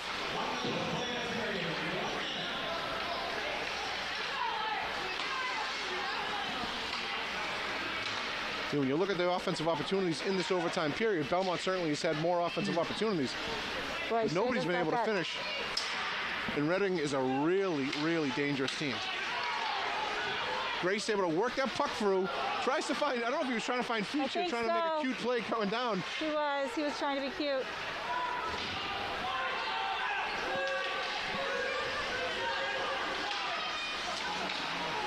Reading sort of gets crossed up a little bit. As Granara came across the ice. There were a lot of players in the way. Puck gets worked across, shot in on Griffin. He's able to kick that puck out. Great feed in front, not able to connect with Boyle. No one picking it up on Belmont. You know, We're Boyle's down had to a 3 strong third seconds. period. There you Been go. great in the overtime. Again, puck works across. Griffin fights that puck off right at the end of play. And this is going to be a tie from Belmont. And honestly, I tell you, That one, that shot down there really could have been a difference maker. not a great effort from Belmont. They really slowed down throughout the first, into the second, and then in the third. But Reading played a great game. Yeah. They are a good team, and they deserved, at minimum, a tie. So we thank you for watching our second to last home game here at Belmont. Yeah, right? that's We have right. The Catholic 18th, Memorial we'll coming be in on the back. 18th. And we play Wednesday at Arlington, which will be a big game for Belmont. And again, you'll see that they're back to shaking hands, which is a Is great that a change new of pace. thing? When did that start? I Just believe it today. just started this week. So, which is nice to see again. So thank you for listening in to this 1-1 tie after overtime for Belmont. Belmont goes to 15-1-2. I believe that's 8-4-3 for Reading. Forgive me if I'm a couple games off, but so thank you for listening, and we'll see you on the 18th. Big game against Catholic Memorial. Great. Thanks again. To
I think Kiki can. I guess Kiki can hear it through hers. Test 1, 2, 3.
So we are back at the Skip Viglirolo Rink. We had a little technical difficulty in the first period.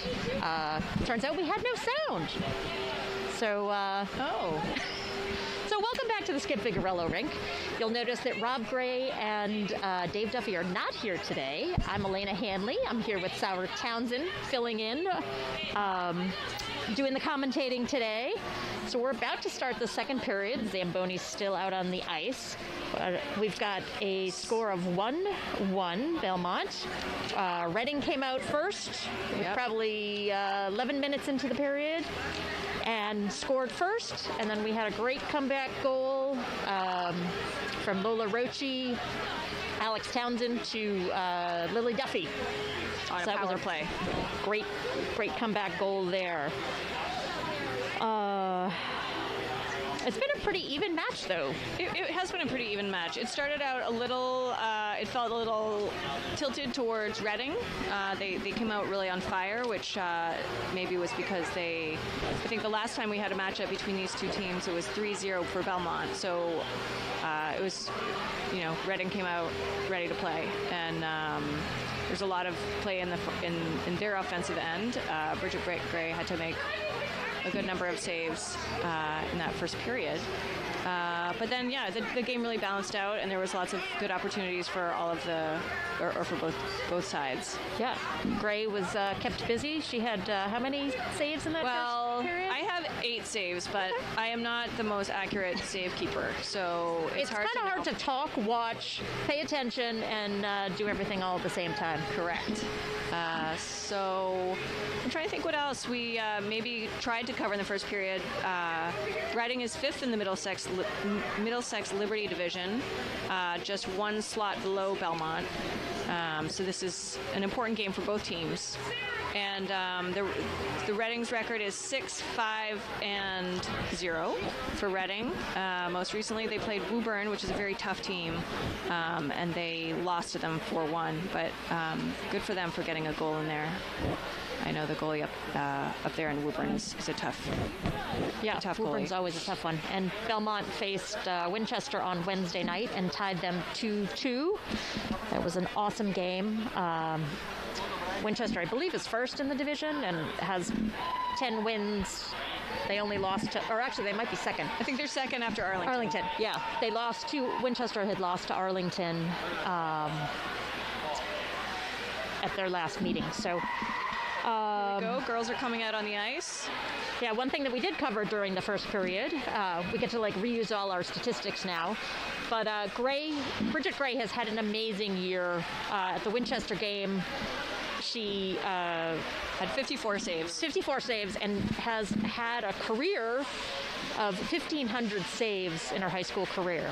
And Bridget's just a junior, so that she has been amazing all season and the 3 seasons that she has played at Belmont. So we are very lucky to have her.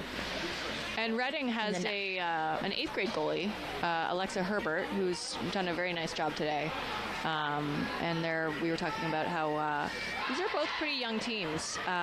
Reading particularly, I think they have 7 or 8 freshmen, 3 8th graders, and then a handful of, seniors and juniors and sophomores. So it's the same with Belmont. Belmont's got a pretty young team as well.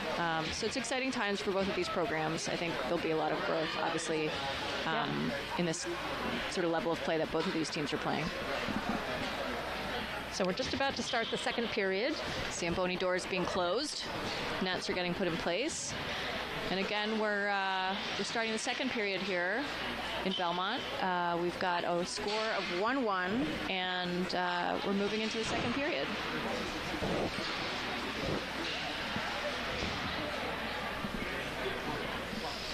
We've got Ellie McLaughlin, Ruby Jones, and Molly Dacey on the front line, and Charlotte Wright and Alex Townsend back on D. D to D pass, going up the boards to Ellie. Molly getting into the offensive zone.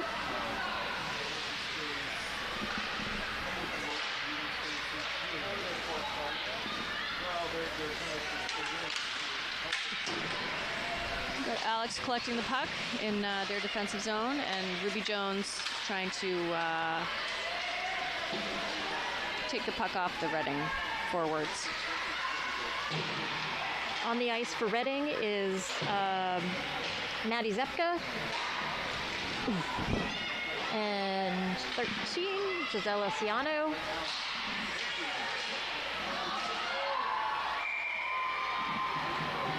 No Nice, goal. nice What a save. Beautiful save by Gray. Yeah. That was Fell on her back, but got it with her glove. some classic Bridget Gray acrobatics. I think last game I saw her like roll around in the splits. Amazing. She's pretty amazing, and she's like a cat. So Jalen Marchetta out there on the face-off with Lily Duffy and Sadie Taylor. Duffy Lola with some really great speed coming up that far wing. Nice shot on. Just went wide. Yep, by Duffy. Trying to keep it in. Sending it all the way down. No ice, says the ref. Lola Rochi back to get the puck. Oh, here we go. Marchetta trying to get it in the offensive zone. Nice. Oh. Nice interception by Sadie Taylor there as Reading tried to go with a long cross-ice pass, which can always be a little dangerous. If you Nice make job it, by it's great. Lola Rochi keeping it in there. So it's We've got down. Reading with the puck coming up.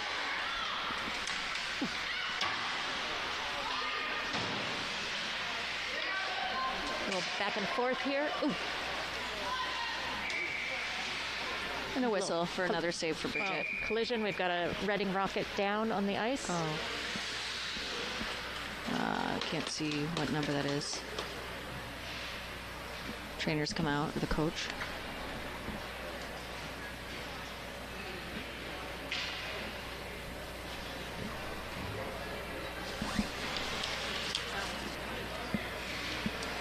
I didn't really see what happened there. It wasn't, the puck wasn't involved. No. That's Maddie Zepka. Glad Maddie she's able Rozepka is a senior. Glad to see she's able to get up, yeah. and Trainer's going back to her side. Maddie's coming off the ice.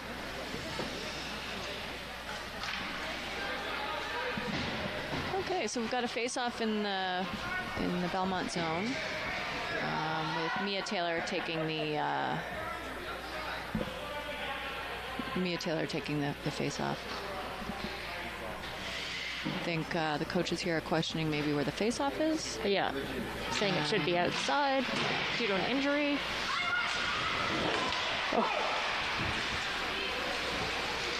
That was a little bit of a generous gift there. That definitely went over the blue line, but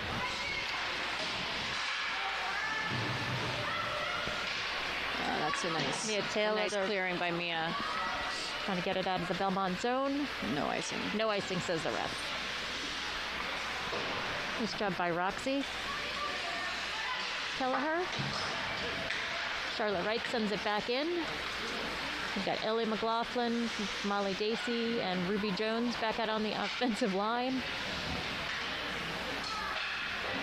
Ref took the puck off his shoulder on that one. I couldn't see why that took such a funny bounce. It's the ref. Yeah. Poor guy. That was a nice cross in front of the net. Oh, very close to Lola getting Rochi a shot took in bit there. of a spill. Great back check by Lola Rochi, who had fallen down, but got back up and then back checked to disarm the Reading forward. A little confusion there on Belmont's side as to who was going to take the puck. Oh, Ruby that's a Jones nice- up to Molly Dacey.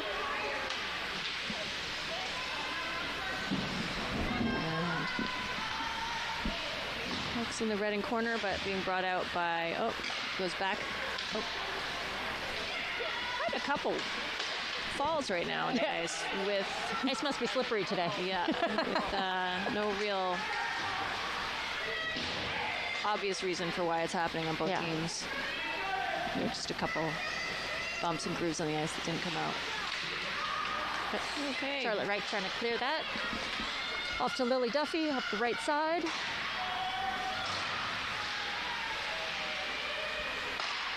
That's a nice center by Jalen Marchetta. Oh, that's another shot by Alex Townsend, and couldn't quite Couple nice shots, trying to get that in there. Oh, here Belmont's having some nice shots on net, which is something that I think they can use more of. Yes. Reading taking the puck back up. And all the way down for an icing. Yeah, that was a nice half a minute of some nice shots being taken on net by the defense. Yeah, we are 10:34 into the second period. Score 1-1. We've got a face-off in the Reading end. We've got Gretchen Hanley, Mia Taylor, and Roxy Kelleher on the offensive line. Taylor taking the face-off, and Cece Carrere and Lola Rochi on D. Got Maddie Rozepka, I think, in the corner there. Trying to... Glad she's back out on the ice. Yeah, trying to evade. She was down with an injury just a few minutes ago. Oh!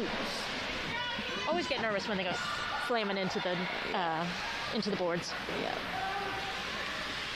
Okay, puck collected nice shot by Lola Rochi.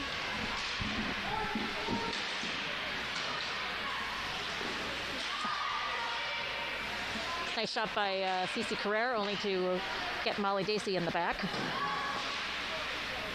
Another shot in by... Nice stop by Lola Rochi. Keep that from going all the way down.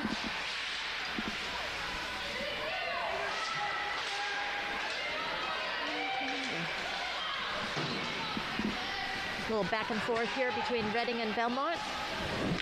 Lola Rochi going around the back of the net. Passing up to Ellie McLaughlin. We are 9:17 into the second period. Score 1-1.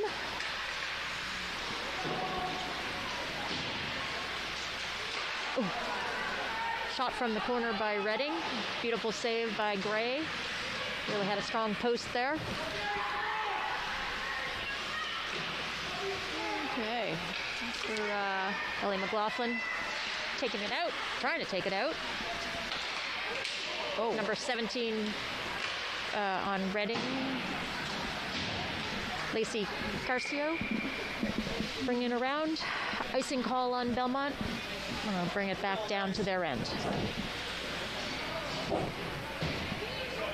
Okay, so facing off here for Reading, we've got 17, Lacey Carciero, along with number 8, who is Samantha Toomey. 22, Katie McKinnon.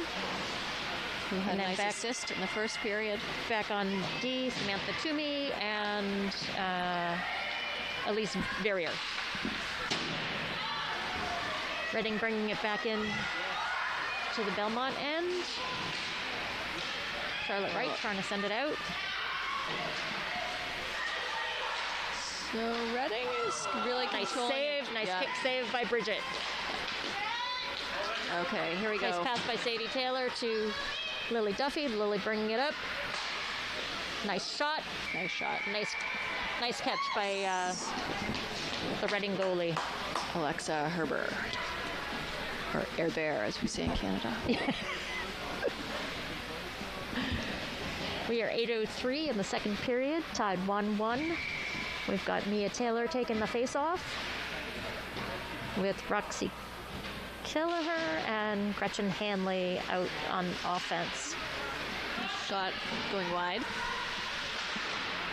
Okay, so we're here in the second period. It's a tied game at 1-1, and the time on the clock is 7:52 as Reading brings it up the ice. Number 15. I can't find on my roster, so...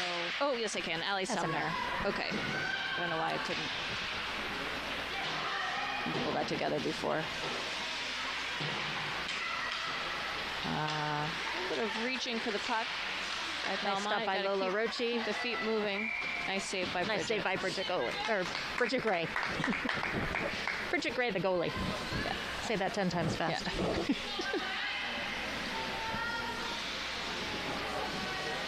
Okay. Well. Got a face-off going on down in the Belmont end. Ruby Jones taking it for Belmont. It's a nice pass. Nice shot, sorry, by the defensive Reading. Looks like there's a penalty on Reading. Not sure what the call is, but it looks like it's Ali Sumner going to the box, who is a sophomore forward. So Belmont on the power play again. Well, let's see if they can put it together and get another. Right now there's 6 players on the ice. Got to get one of them off. Yeah. It'd be an extra big power play. That's right. Super power play. So we've got Jalen Martetta taking the face off. Ooh. Some nice D-to-D pass. Sadie Taylor bring it back in. Keep it back in, high stick. Oh. Lily Duffy trying to use her lacrosse moves to keep that. Ooh. So the penalty on Ali Sumner was for checking. So we are 6:57 in the second period. Belmont is up on a power play.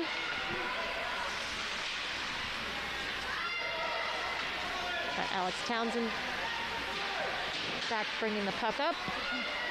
Okay, and here goes Charlotte Wright, who's defense, skating the puck up. Oh, and it goes back down. And Alex going down to collect it as Bridget holds the puck. Oh, good look by Lily Duffy there. Trying to... Icing call. I believe it was Taylor that was up high and just missed that pass. So we'll come back down to the Belmont end. Okay, and killing this penalty here, we've got, for Reading, we've got Libby Quinn and Elise Verrier on defense. And they're doing a good job. They're putting a lot of pressure on. We've got 58 seconds left in the penalty. And Bridget. Gray with a stop. So we'll have a face-off in the Belmont end.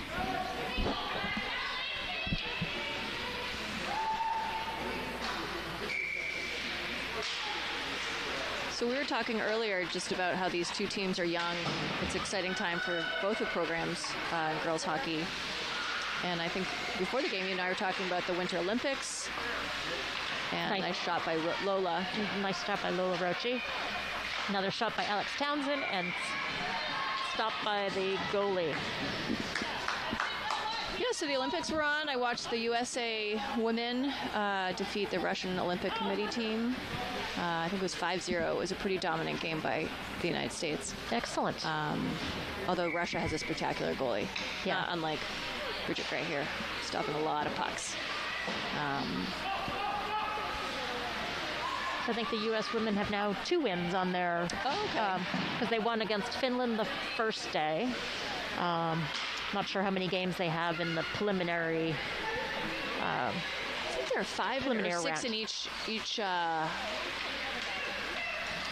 group. Sadie Taylor skating the puck up, trying to keep the puck from her teammate. And Reading does a nice job dumping it back down into Belmont end. So penalty is now over. So we are all even with 5 minutes left in the second period. Lola Roche shooting it into the Reading end.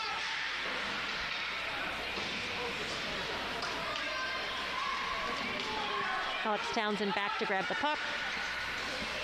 Send it up to Taylor. Intercepted by Reading. Some nice D by Lola Roche there. There was a shot by too Ali much Sumner. time for Reading, but save made by Bridget Gray. There's a little shot by Ali Sumner there. We'll have a face-off with 4:32 left in the second period. Score 1-1. We got Samantha Toomey and Delia Roy on defense here right now for Reading. We got a line change by Belmont also. We've got Ruby Jones out there.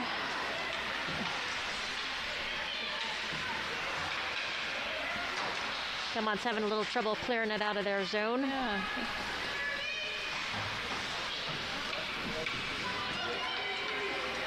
Cece Carrera bringing it around the back of the net.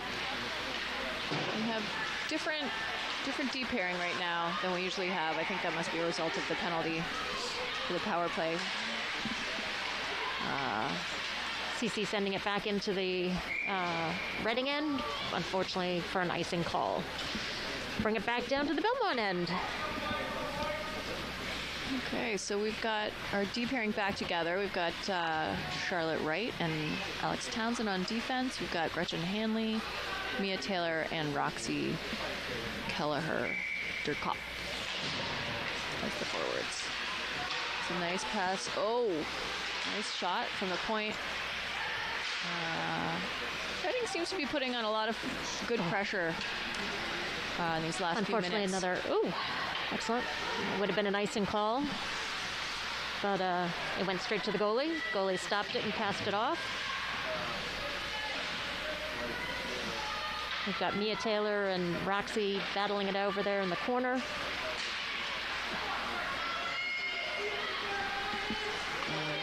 Reading carrying it up the ice. Number 17. Lacey Carcio. Carciero. Nice pass back side of the point. The shot goes wide. And a nice centering pass right there, but collected by Alex and to Gretchen Hanley. Hanley taking it up.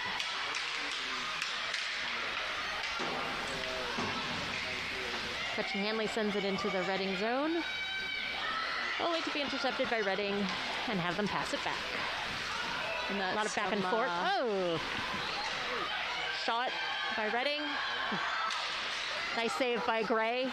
We'll tie up there in front of the net. Okay, here's Cece. Nice. Sadie nice look to Gretchen Hanley. No icing call from the ref. Jalen Marchetta.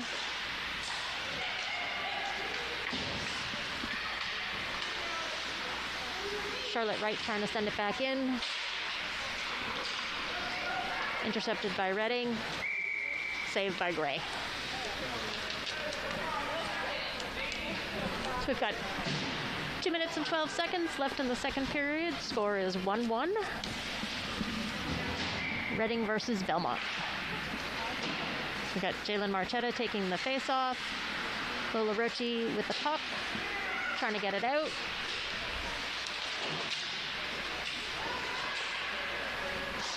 Okay, and that's going to go to the far end for an icing. So the best thing, or one of the great things I think about, I shouldn't say the great things, there's a silver lining of the pandemic with youth sport, or kids sports, especially high school, is we've started to stream them. And I know that a lot of these kids, probably both in Reading and in Belmont, have grandparents and aunts and uncles who are able to watch the games at home. Yeah, no, it's been great having the games televised, and thanks a lot to the Belmont Media Channel, and thank you to our videographer today, Kiki Hosepian. Oh, go Sadie. That was a attempted shot by Reading. Oh, that was beautiful. That was an attempted shot by Reading, which went into Lily Duffy's. Lily Duffy stopped it with her shin, and then she and Sadie took it down to the goal. Sadie shot, and then Lily Duffy had a rebound attempt. Great effort by both of them. Yep. I know the team was practicing blocking shots the other day, and that's a classic example of why it's good to work on that and be good at it, is because, I mean, that was an excellent opportunity for Belmont. Got Maddie. That's... Maddie Zepka was coming down the ice. Unfortunately, she tripped. We've got 1 minute left in the period. It was a beautiful shot by by Reading, the top right corner. Reading defender Elise Verrier.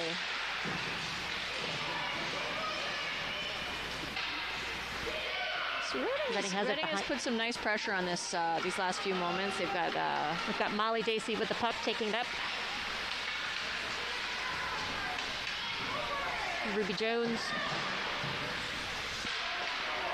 Ellie McLaughlin sends it into the zone. Now we've got Mia Taylor out on the ice. Trying to battle there. We've got Lily Duffy coming in hot. Trying to control the puck. And for a second there, I thought I got the wrong Taylor, but I did get the correct Taylor. That was Mia. Yep, it was Mia. She's normally it's Sadie on that line. Right. Okay, well that ends the period. 1-1 score, and we're just at the end of the second period here in Belmont. Okay, we'll be back at the beginning of the third. Perfect.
Okay, we are back at the Viglirolo Rink, and we are about to start the third period.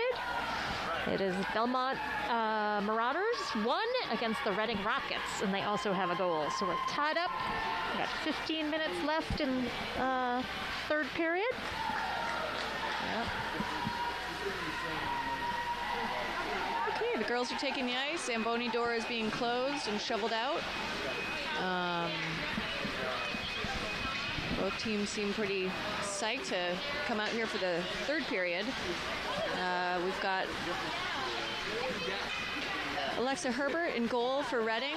She's moving the net herself. It's very helpful. Ref will come along and help her set it in its place. Refs were probably in the ref room warming up. It's a chilly day here. I think one of the refs has had a bad day. He's gotten a puck off the shoulder, gotten tackled over in one of the zones. So yeah, it's a recoup in the ref room.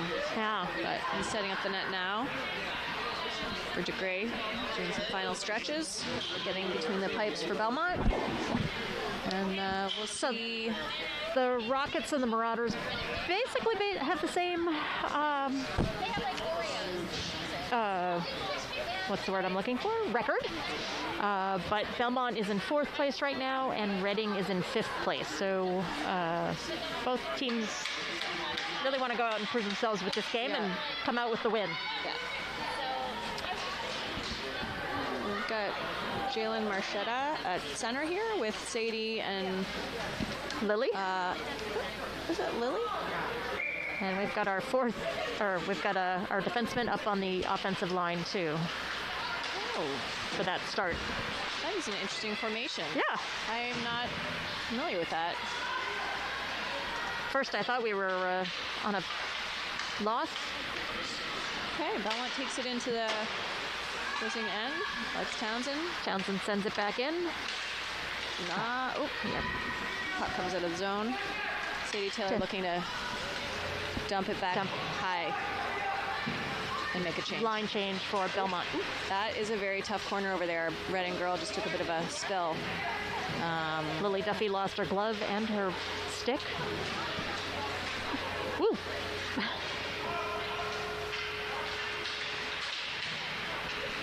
We got Molly Dacey,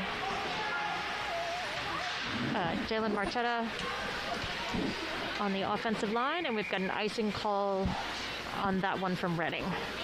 So we'll come back down to the Reading end. We've got Ellie McLaughlin, Molly Dacey, and Ruby Jones out on the offense. We've got Cece Carrere and Lola Rochi out on D.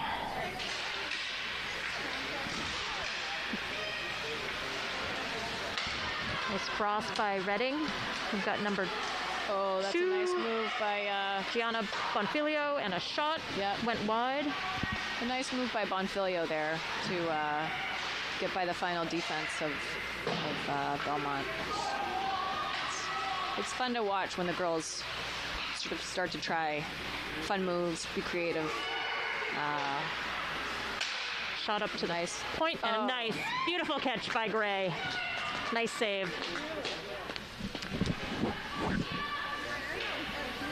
So one of the stats that we gave during the first period, our silent period, when I forgot to turn the volume up, or I turned the wrong button up, Bridget Gray has over 1,500 saves in her high school career. It's pretty epic.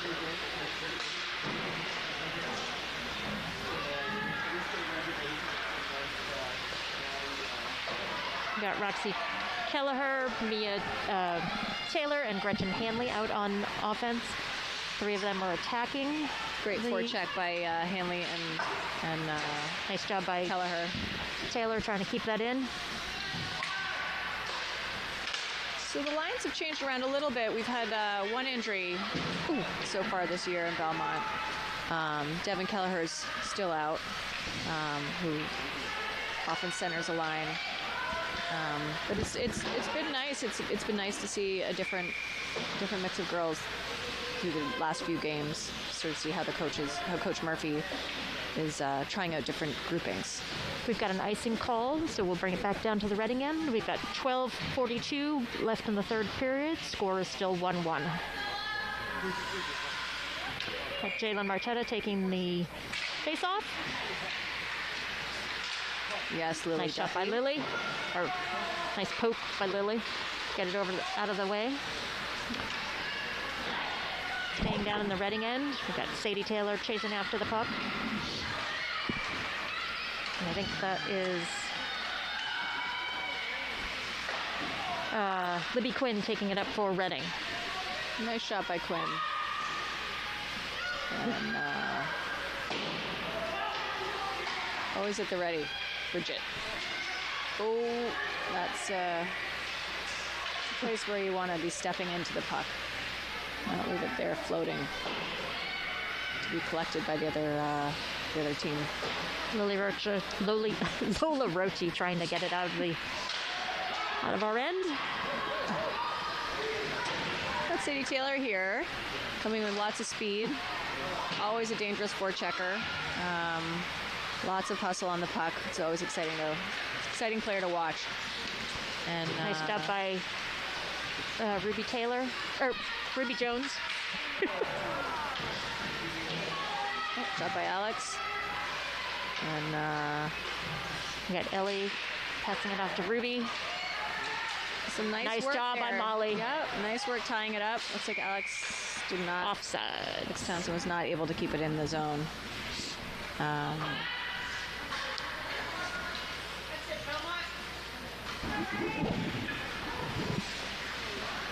We got Ruby taking the face off right at the blue line against face off one by Reading there. Brooke Tango. Oh, it's a nice pass. Nice pass by Reading. And number 22, who is Katie McKinnon, carrying it into the offensive zone for Reading. Down in the corner. She had nice the assist by in the last. Oh, here we go. Nice job by Ruby Jones getting it out. Molly Dacey with the puck. Oh, tied up in the corner over there. Whoa. Key word said between Molly and number 11. Oh, that's a nice chance right there for Belmont. Puck is blown dead, but it was not quite dead, but that happened. So nice save by the Reading goalie. Yeah, the 8th grader Alexa Herbert. She's done a really nice job in that today. We got Mia Taylor taking the face off. We've got 10:27 left in the third period. Oh.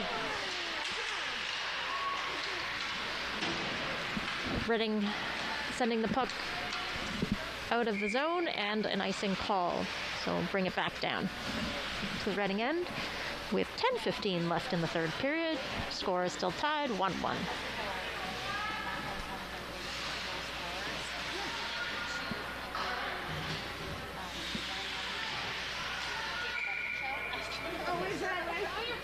Mia Taylor on the face-off.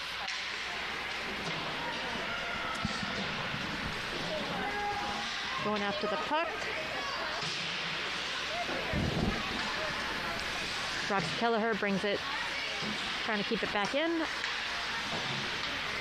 Sends it back into the Belmont zone with a shot from Reading.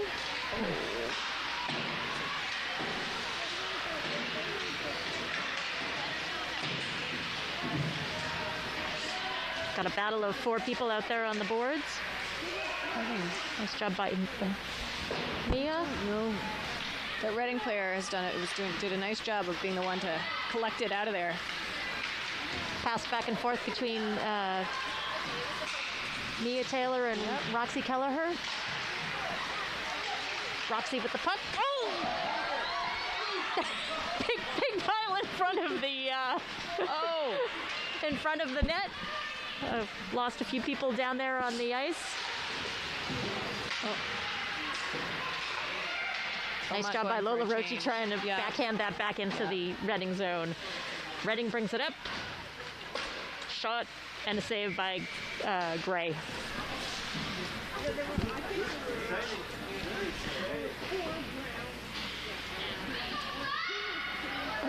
So We got a face-off down in the Belmont end. nice pressure from Sadie Taylor. Reading with the puck. Cross to the top. Nice. Yes. Nice interception by Taylor. Passing it off to Lily Duffy. Yep. Sending it into the zone. Taylor. Great forecheck by Sadie Taylor Yeah. again. She's Nice job always by great at Marchetta. pressuring that puck.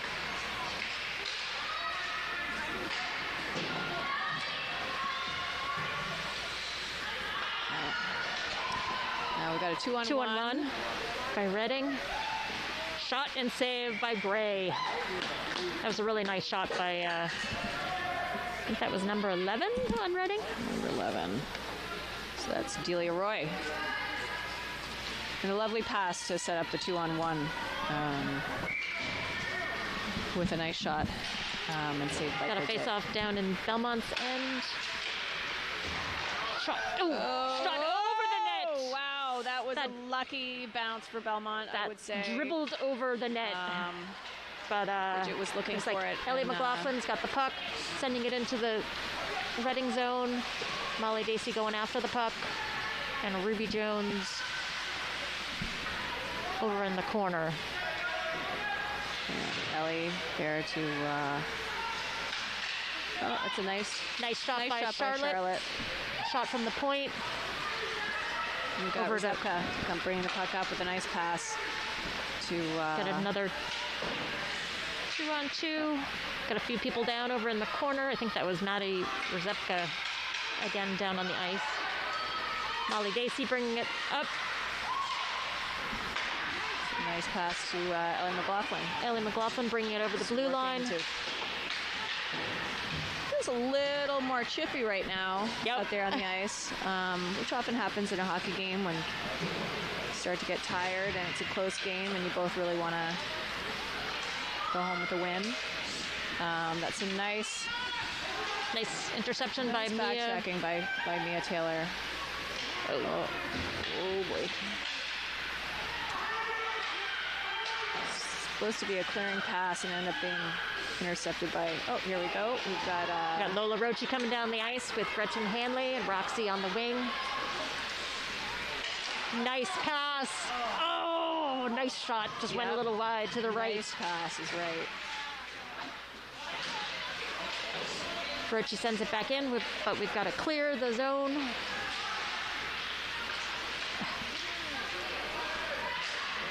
Hanley sending it back in.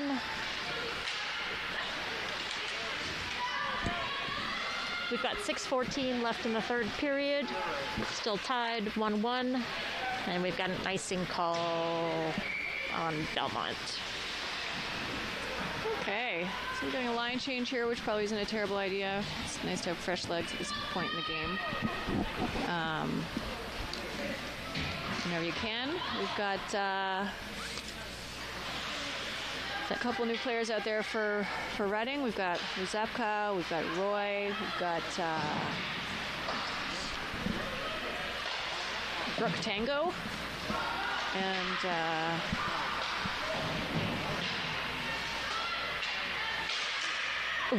Nice shot. a bit of a hopper. Bridget doesn't see where it is. I can't see it either. Gray is sprawled out in front of the net. Yeah. Beautiful save again by Gray. Yeah. Nice shot by number 8. Went just a little wide. I think it hit off of somebody. Reading is definitely Samantha Toomey is, I think, the one on the far side who's been taking those slap shots. So yeah. that's kind of She's been having. We got an couple. icing call, and we'll go back down to the Belmont end. We got 5:19 left in the third period. Score is still tied 1-1.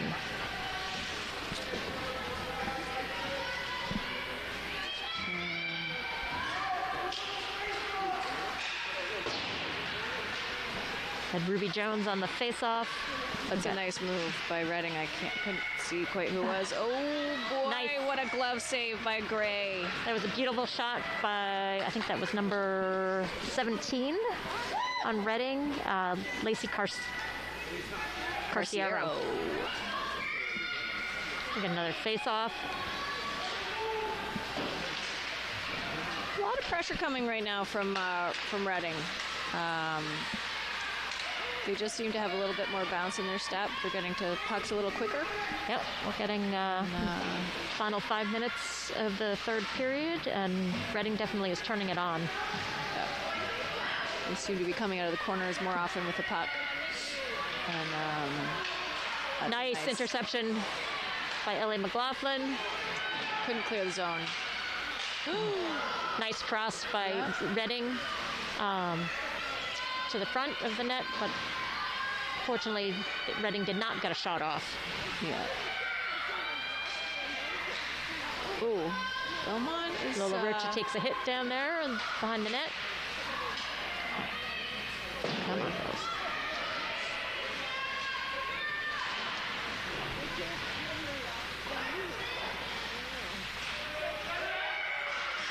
Lola Rocha down in the corner trying to get it out. Shot from the point goes wide. Reading really does seem... Oh, that's very helpful for Bridget Ray. She just got her stick on it and ended up shot on net for Bridget Ray. She saves, she saves, she scores. Bridget took matters into her own hand to get the puck out of the zone. We got Kelleher to Hanley. Hanley bringing it down the ice. Hanley with a shot just wide of the net. Kelleher sending it just out of the zone. So Belmont will clear and we'll send it back in. Reading will bring it back out. Number 10, Brooke Tango.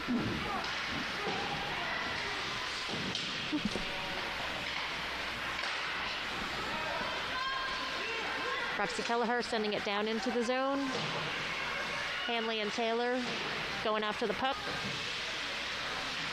It's a nice cross. Hanley crossing it. Alex Townsend will take a shot. That's that deflection. Maddie Rozepka with the puck taking it down, but Lola Rocha. Good defense and a lucky bounce. Let's keep the puck. If that was a lucky line change that hit somebody as they were coming off.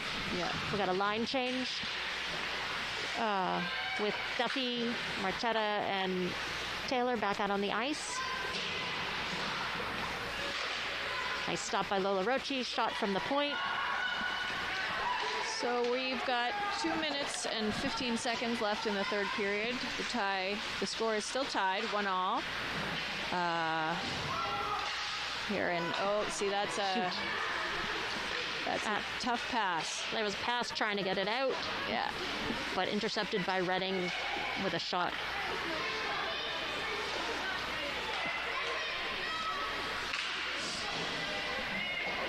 Still in the Belmont end.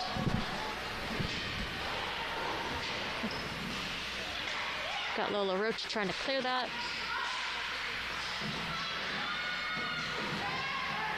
Taylor bringing the puck up left side. Ooh! Number 11 hit on Taylor, but ref opted not to call that one. We've got Jalen Marchetta with a one-on-one. She shoots, picked up, saved by the goalie, the Reading goalie. It was a beautiful one-on-one for Jalen. Jalen's got a great shot when she gets a little open ice. She's had some beautiful goals this season. Yeah. Timeout, Reading. Black. With 1 minute and 13 seconds left, it's a tie, 1-1. Well, it'll be interesting to see what they decide to do at this point. I guess when you're tied, you don't usually pull the goalie because... Well, it'll also be starting off in the Reading end, so... Right. Good point. Maybe they should pull the goalie, and that would be great for us. Maybe we should suggest that to them. Yeah. We should. Yeah, Reading had, the last couple minutes have been more even, but before that it was pretty... Reading was really Reading putting was in their... I was definitely attacking a little bit more than Belmont was. Yeah. I think the key for Belmont right now is to make sure they don't make tricky passes that can get picked off by Reading. I think Reading's done a really nice job today of intercepting passes and sort of turning that into a offensive rush for themselves. Yeah. We got our timeout is now over. Reading's coming back out on the ice. Reading goalie's back in the net. Alexa Herbert, and Belmont's wrapping up their chalk talk. We've got Lily Duffy, Sadie,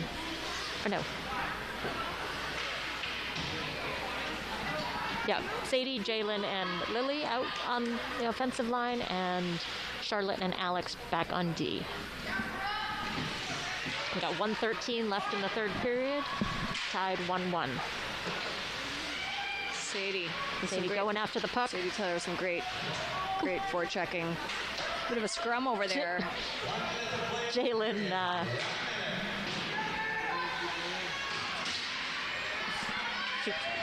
got out of the Reading zone. Maddie Rzepka taking charge with the puck, bringing it down into the Belmont end. And Lily Duffy getting right back there on defense. I'm always very impressed with Lily's ability to play both forward and D. She's very... trying to clear the puck out of the Belmont end.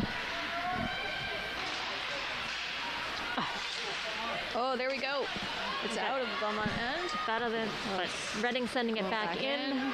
We got Alex Townsend going behind the net to grab the puck. We got 20 seconds left in the third period. Score tied 1-1. Beautiful pass up to Marchetta. Passes it into the zone. Lily Duffy going after it. Nice shot by Lola Rochi, only to hit one of the Reading players. And we are going to overtime. Yep. So this is the boys teams played before. The Reading and Belmont boys team played before and ended up in overtime as well. So we've got the same even matchup. It's exciting, and overtime's always fun because I believe it goes to 4-on-4. 4-on-4, and it's a 5 minute sudden death. This is the first year they've done the overtime, right? I think so. Yeah, and I think it's great to do overtime with 4-on-4. Definitely do the one overtime. Yeah. And see where it goes. And the 4-on-4 is cool because it kind of allows certain players to be, plays to the strengths of certain players as opposed to others. There's, one fewer player per team opens up the ice. So with those sort of speedy players, it gives them a bit of an edge to have more passing lanes and skating lanes. Got a couple seconds before the overtime starts.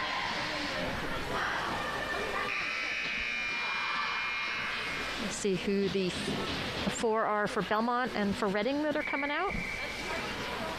And the goalies switch ends, which makes sense. It's technically functions as, I guess, a fourth period. So we've got Ruby Jones and Molly Dacey and Alex Townsend and Charlotte Wright out. For Belmont, we've got Brooke Tango out for Reading.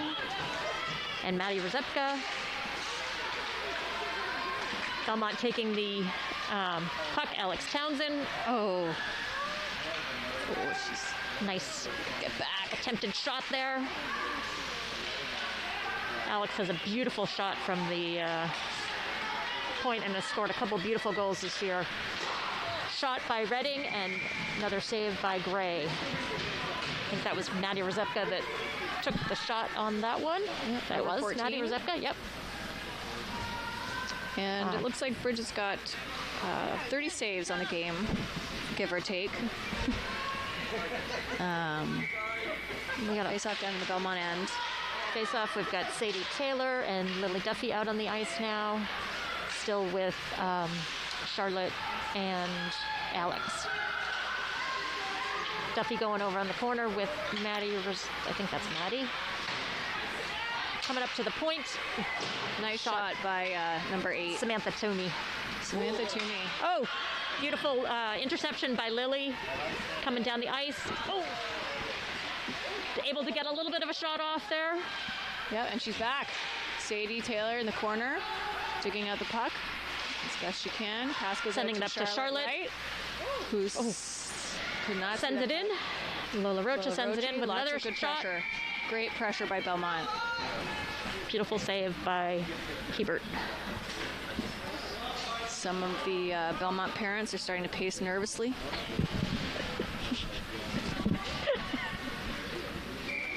Or trying to warm up. Yeah, exactly. I was Hard going to to say, know, for hard those to of us know. who aren't frozen sitting here in our seats, we've got Ellie McLaughlin and Mia Taylor out on offense. And puck goes into Belmont out of play. So I was looking at Bridget's stats earlier, and she has a, you're a goalie mom. A 92%, how do you say that? That's a 925% the average. She saves a tremendous amount of goals. Whoa, slapper. Nice one time by, who's that? That was Sadie. Sadie loves her slap shot. She has a good one too. I've been watching her. That's the pass that we did not want to. Beautiful save. That was a nice shot by Redding. Shot by Redding. Nice block. That one's Great going block. up and over and out of play again. Yeah. That would have been a field goal. Yeah. That's a high puck. So we're at, we've got 3 minutes and 10 seconds left in the fourth period. Overtime. Overtime. 5 minute overtime. Still tied 1 apiece.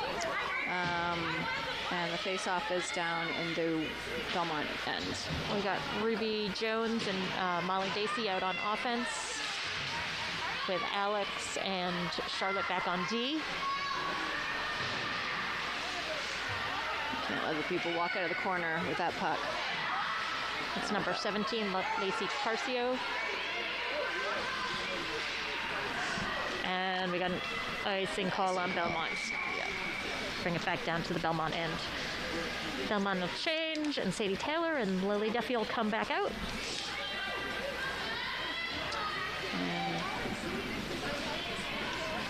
Lily and Sadie discussing a little Strategery. Yep.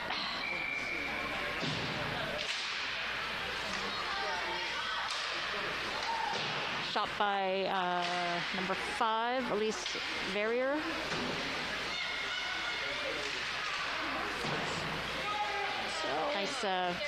Nice job by Charlotte Wright getting her stick on the puck.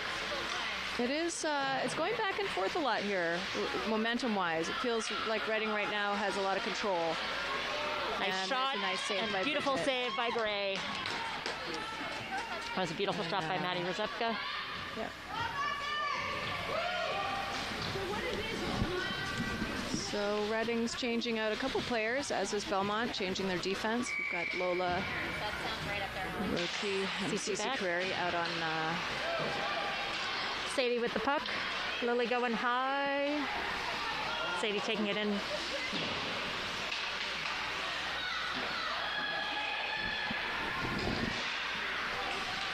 Sadie with a beautiful forecheck. a little bit of In a the push. way. Nice pass by, So we're... It was a great idea, just didn't quite work. Yep. Pass from Taylor to Duffy. But that's okay, because it just happened to Reading too, so. Yeah. There's up. Reading's got the puck.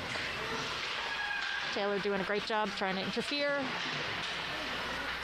Cece trying to get the puck out of the... Oh, boy. Shot and save by Gray. Yep, and, not out of the zone. Another beautiful save by Gray.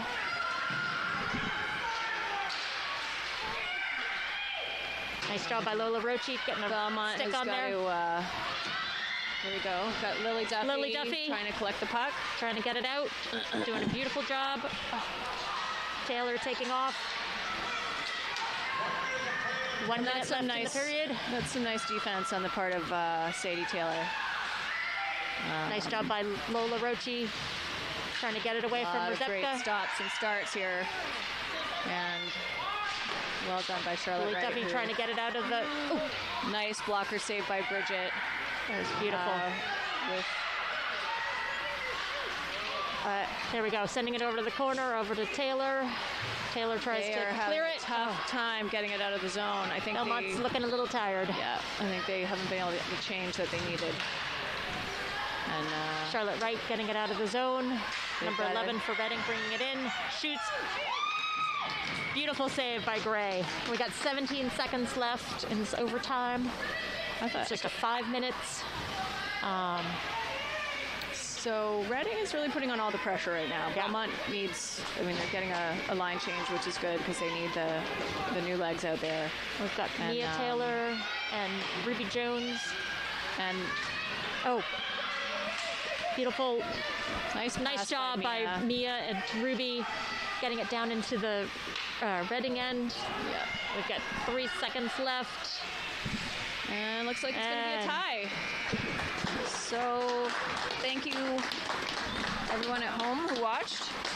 And, Thank you to our camera woman, Kiki Hevsepian. We have a 1-1 tie, Reading Rockets against Belmont Marauders. And thank you to the Belmont Media Channel for covering the game today. And thank you to all of you for listening in. For tuning in. Okay, thanks, Sarah. Thanks, Elena. We'll see if we get invited back That's for right. A follow-up commentating. I didn't swear, so that's good. Okay. Thanks, everybody. Have a great day.